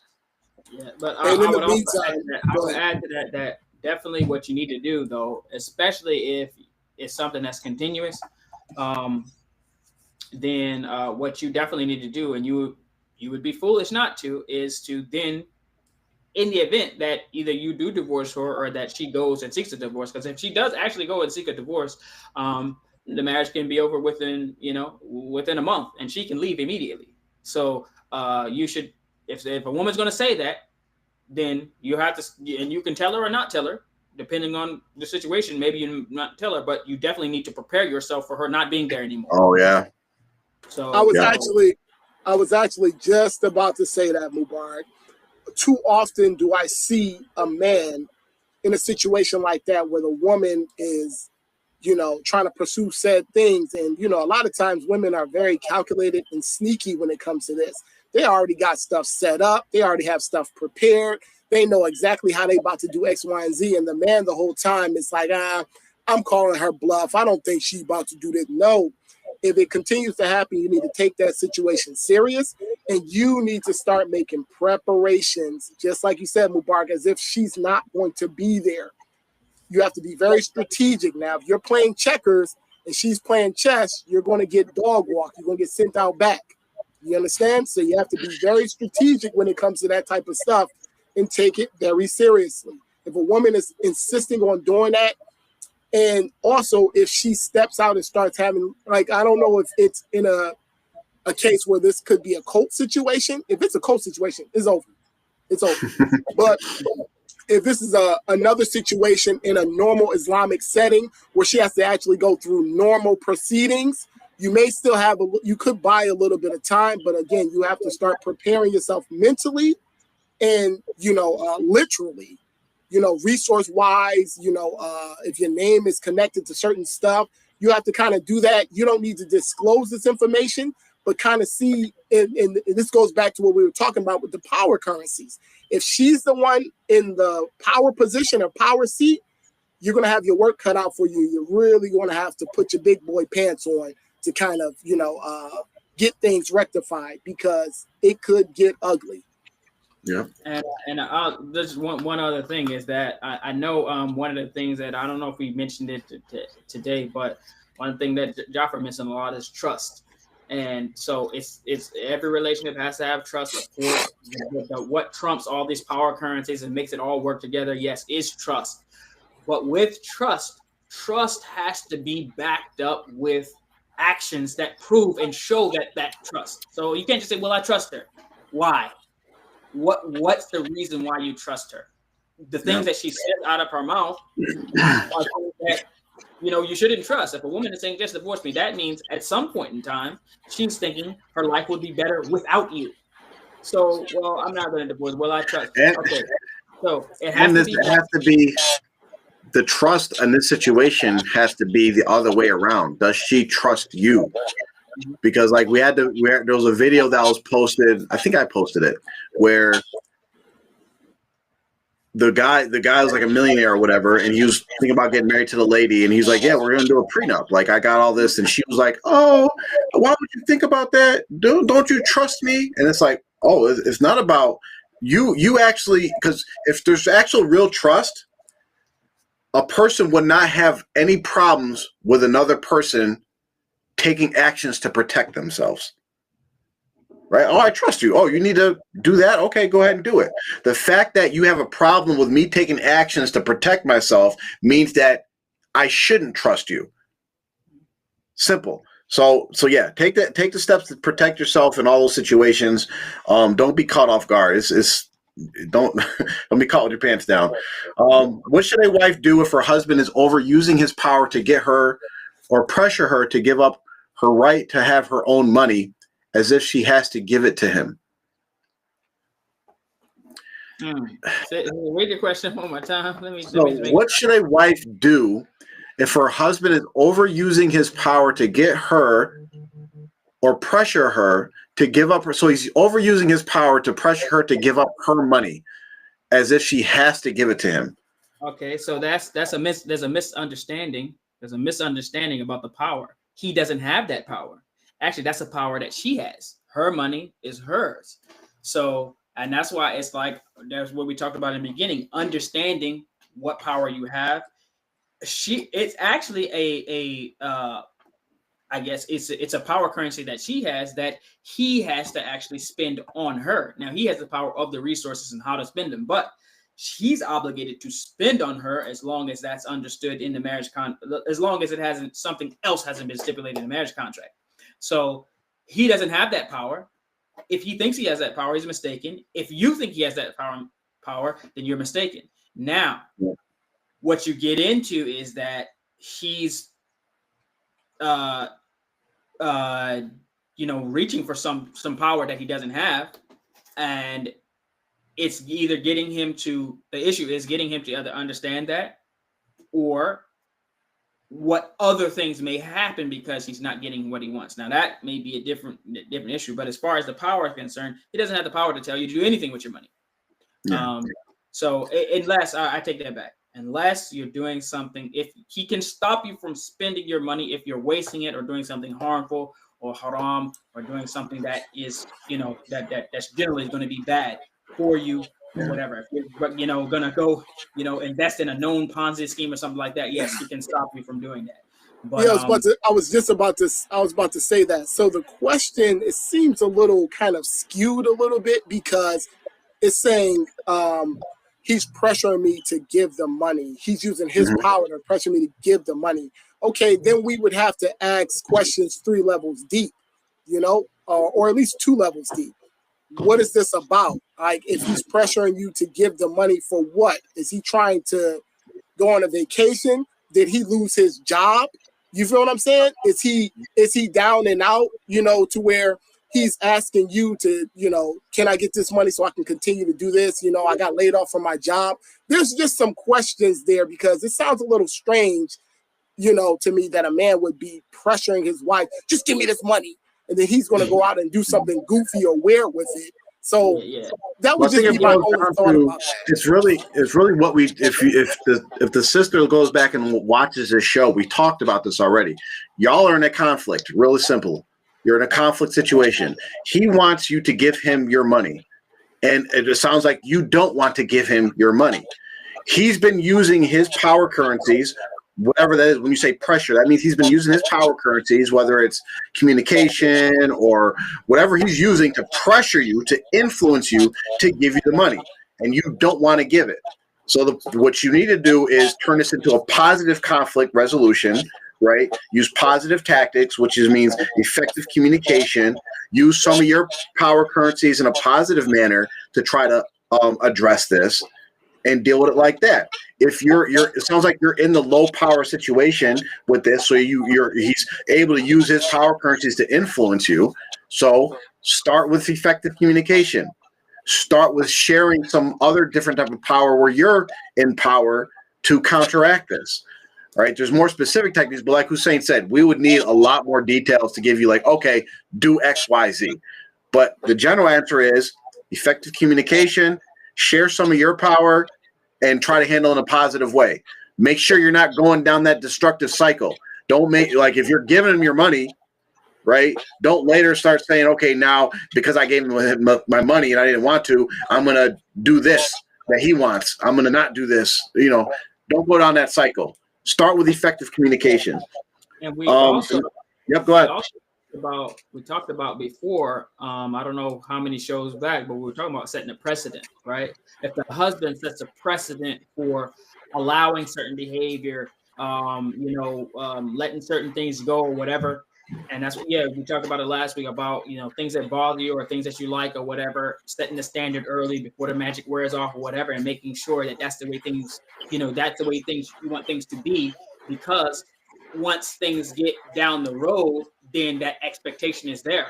So perhaps sometimes, and I've seen it in my own family, where some women in my family will, every time their husband asks for money, they just give it.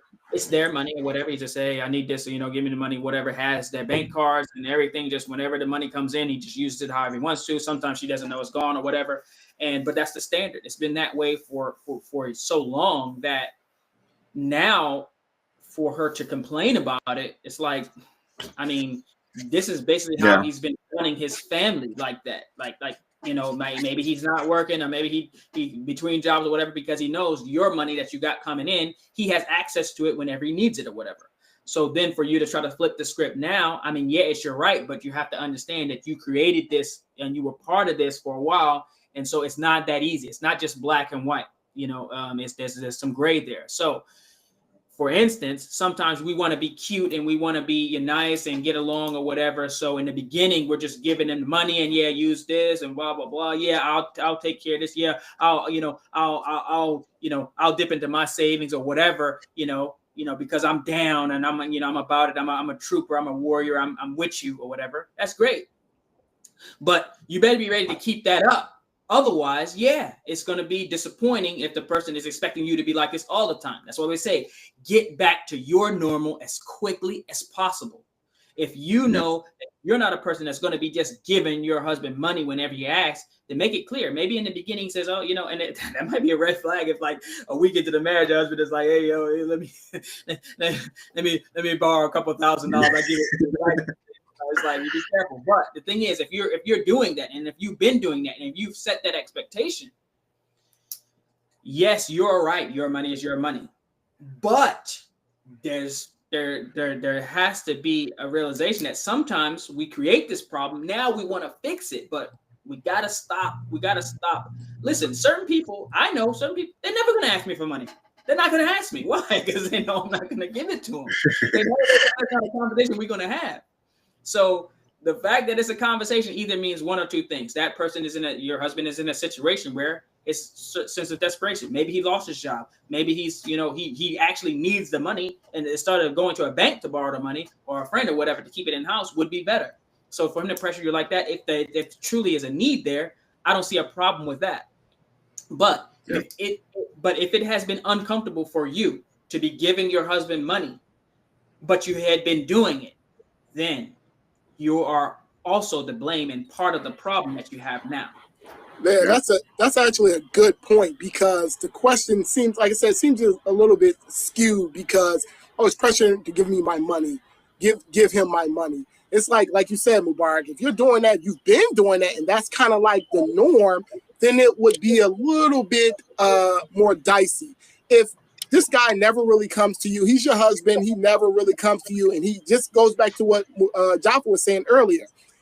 This is not something he's done, and then out of the clear blue, he might come and say, hey, I need to borrow X, Y, and Z, or I need this, or I need that. He might be using his power or whatever, but then you as the woman, man, he doesn't always do this. Let me consider this might actually be a situation that he needs this from me. Let me go ahead and X, Y, and Z. You feel what I'm saying? So just keep that in mind too. Like I said, I mean, hope we answered the question. Next one is, my husband is a great man. He is very focused on his goals in business right now. So sometimes he pushes things that I need to the back of the list, which is no problem and understandable. But right now I have a health issue that needs to be dealt with. But because I'm not in critical condition, he is still putting it to the back of the list. How can I respectfully get him to understand? I mean, that just sounds like you guys need to have a talk and have some effective communication. You might not understand what he's doing, and he might not understand what you're thinking. Like, there's so many different possibilities, but you guys have to have a conversation, and you have to put all the information out there. Try to understand what you're doing. Like, I could just right off the bat when I'm reading this, I call it the hypothetical situation. Him's putting your certain things to the back burner could be him actually preparing for your critical condition. So, like, there's different things that try to get on the same page, talk to each other, effective communication, have a conversation. Let me jump in here real quick, because see that now this is an example of everybody wants to use Khadija radiallahu anha as an example. Oh, I should be the only wife, and he only had one wife for 25 years. They love it. I'm be the Khadija. Now, let me tell you something about our mother Khadija radiallahu anha. Her husband was dealing with big business, the biggest business, right? He was always busy. He was getting his life threatened and all types of things. He was really in it, right? Okay, so whatever your husband is going through is small change compared to what Rasulullah is going through, but you can understand. So make the equation. Try to just make the connection. All right, on a small scale, right? Your husband is dealing with a lot of business or whatever he's doing, right? And we assume that it's for the family, it's for a greater good. And you said he's a good man. So Khadija had that same situation. Her husband was always busy. He was always getting attacked and assaulted. They tried to kill him multiple times. Okay. She was wealthy, right? She was in business with him. He did not work for her, by the way. They worked together. He had a skill. She had the money. She gave him the money. He used his skill, then increased her profits. So I want people to know that he didn't work for her. Okay, they worked together. Number two, but even when he was doing his as a messenger, doing his job as a messenger, they wound up getting boycotted. She expended all of her finances, all the money he had, in support of him, with him, until she was broke. They were boycotted where they were starving. They say when she died, it was a result of her standing by and with him. She died due to complications of them being boycotted and not having enough food and resources to eat and take care of. She went all the way to the end with him and for him, and that's why her rank is so high.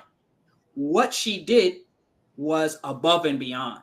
So you have a good husband. He's working hard. He's doing business. You're feeling like, I have a medical issue, and may Allah heal you and cure you and help you with that issue. But this is the point in time where you have to look at what he's doing. And is it a situation you say is a good man where you're being neglected, or is he trying?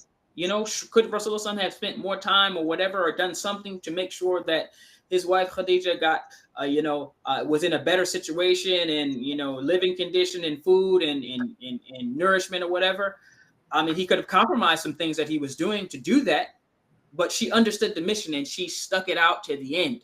So my thing is not to ignore your medical issue, but I like to bring up the fact, because we love to throw Khadija in there. But man, she was that one. She was her, for instance. And a lot of times we're not even close. A little discomfort and crying. Man, she took it all the way to the end.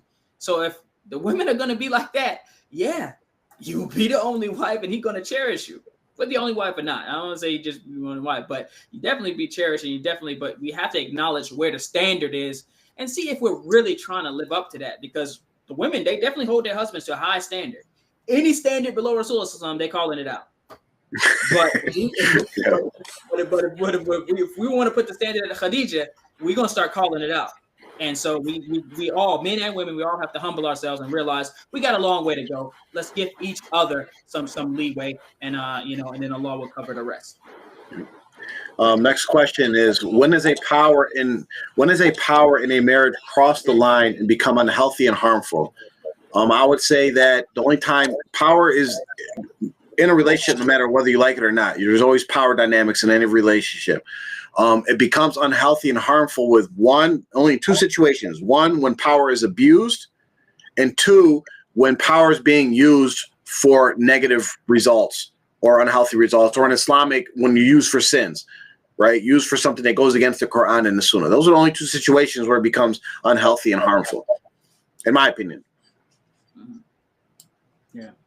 So especially like if the person winds up, like for instance, a wife can for instance, a wife might she's obligated to allow her intimacy, allow her husband to be interested. So the obligation is for her to allow it. And so without going into too much detail, she can simply just allow her intimacy instead of being involved, for instance. So that's one way she can use her power in a negative way. Maybe something that she wanted in a different setting or situation didn't happen. So now she's just going to allow instead of participate, which so that's one thing. But I'll leave that there. Next question is, if my wife doesn't respect my request, my position, and if a wife doesn't respect my request and my position and is constantly trying me, am I wrong for leaving my marriage if I do not see growth with her happening in my future plans? So I'll go on a little tangent with this one. So Islamically, this is something I learned years and years after I was already married, which I wish I knew prior to getting married. Okay. We talked about this in a few other episodes about how to handle issues in your marriage. And we talked about the best way to handle any issues in your marriage is to follow the Sunnah of Rasulullah. And just in short, like the first thing is, we talked about the steps. The first thing is you admonish them. Second, you separate the bed. Third, you beat them. Fourth, you divorce them. So what I didn't know is that when you're married as a man, you're responsible for your wife. And a wife that is disobedient, she's going to get a lot of sins for being disobedient, disrespectful, and all these different things. But at a certain point, for a man, a Muslim man, to remain married to a disobedient wife, he actually gets those sins as well. He actually accumulates the sins of his disobedient wife for remaining married to a disobedient wife. So yes, there is a point where if you're married to somebody and you're not seeing this person as being disobedient, they're not obeying you, they're disrespecting you, they have no respect for you, you don't see any growth in that, I would say in general, of course, go consult with somebody that knows your specific situation, right? Don't make any decisions based off of what we say in the show because we have no idea what your situation is. But in general, if someone's really in that situation, get out as fast as you can before you have baggage that you have to deal with and that you lose more and more power in the situation and you get in a situation where it's like it's even harder to leave and get out. Children, bills, expenses, debts, yada, yada, yada, yada, yada, yada. And typically, frankly speaking, those type of situations get far worse before they get any better. So if they are trending in that direction or if they've been going in that direction, it's pretty much curtains, to keep it real. Just to be honest, you know what I mean? Generally speaking, it's usually curtains. So I'll just say that. Yeah. You gotta have your red lines. You gotta set whatever standards and expectation that you need for you to be your best. They had to be laid out very clear, and you can't keep moving moving the line every time, oh well, she crossed it, well, I'm gonna move it, and you're gonna be the same. But you have to have those things that are very clear. And then once it gets to that point, then you got to be ready. And so Yeah. it goes back to what we were saying. You have to prepare yourself. You have to prepare yourself. You have to know, okay, this is the situation. This person doesn't look like it's going to work for me. What do I need for her to work for me? This is it. Lay it out. Make sure that's clearly communicated. And then prepare yourself for her to not be with you anymore. If she works out, great. But if it doesn't, like you're expecting it not to, you're ready. A lot of people, they just divorce their woman or whatever it might be, or the woman, sometimes she runs off without a plan. And then, she's stuck out somewhere, sinning. Maybe she didn't even get divorced. She's still married, but she's just running off. Then it becomes a whole mess. Make sure it's communicated what you need, husband and wife. And then when it's clear that that's not happening, you have to be preparing yourself for your life, moving on. Yeah. Last question. Are you saying the everyday back and forth of a relationship of power or give and take is a bad thing? So is power and a give and take everyday back and forth is in a relationship, is that a bad thing? I'm going to say no. It's just natural. That's every day. No matter who we're dealing with some kind of power dynamic, and we're doing back and forth. Like we started off the show with our children, with our friends, family, wives, parents, people at our job. There's always some kind of power dynamic, and it's not always an active thing where you're thinking like, oh, this is my power. Oh, they have power over me. No, it only becomes really important when there's like a conflict, where there's something you guys are going in two different directions. And the goal is that you want to both move in the same direction, right? You want to move in the same direction. And when you're in a situation where there's moving in two different directions, and we're talking about stuff that's really serious, we're not talking about what's for dinner, right? Stuff that actually really matters in a relationship, especially in a marriage. Then start considering, what are the power currencies? What is the power dynamic? What should I do in this situation? We answered a few questions that just came in that people are in an actual real conflict. And this is where you step back and say, okay, where's my power position in this situation? What are my power currencies? What tactics should I do to actually get this in a positive direction? So the everyday back and forth, every day-to-day stuff, that's just natural. Just live your life. Don't be like some narcissist going around like, all right, I want spaghetti for dinner. All right, so what am I going to do to get spaghetti for dinner? You don't have to do all that. Your power currencies or whatever. You really shouldn't have to think about them. You really shouldn't have to be calculated about which ones you have, which ones he has, and how to use them, how to count. If she uses this, I should use that. I'm gonna wait for her to use it. I'm not gonna use my power. It shouldn't be like that. And I say it shouldn't be like that. Yeah. But once you get to a point where you're having issues in the relationship, then you have to be calculated and think through, especially if you want it to work. You got to understand your power currencies, their power currencies, how you can get what you want and out of that. So that's when you have to really think about it. Or I would say that if you're new to a relationship and you don't really, you don't know all the ins and outs, you don't know how it should be, then yeah, you can look at the power currency just to make sure to say, okay, and make sure you're on the right track, or make sure you're not overstepping. But in general, in a normal, healthy relationship, the thought of a power currency shouldn't even cross your mind. It really should. Like, and I'm gonna put a little bow on what we're talking about. Then we're gonna wrap up here.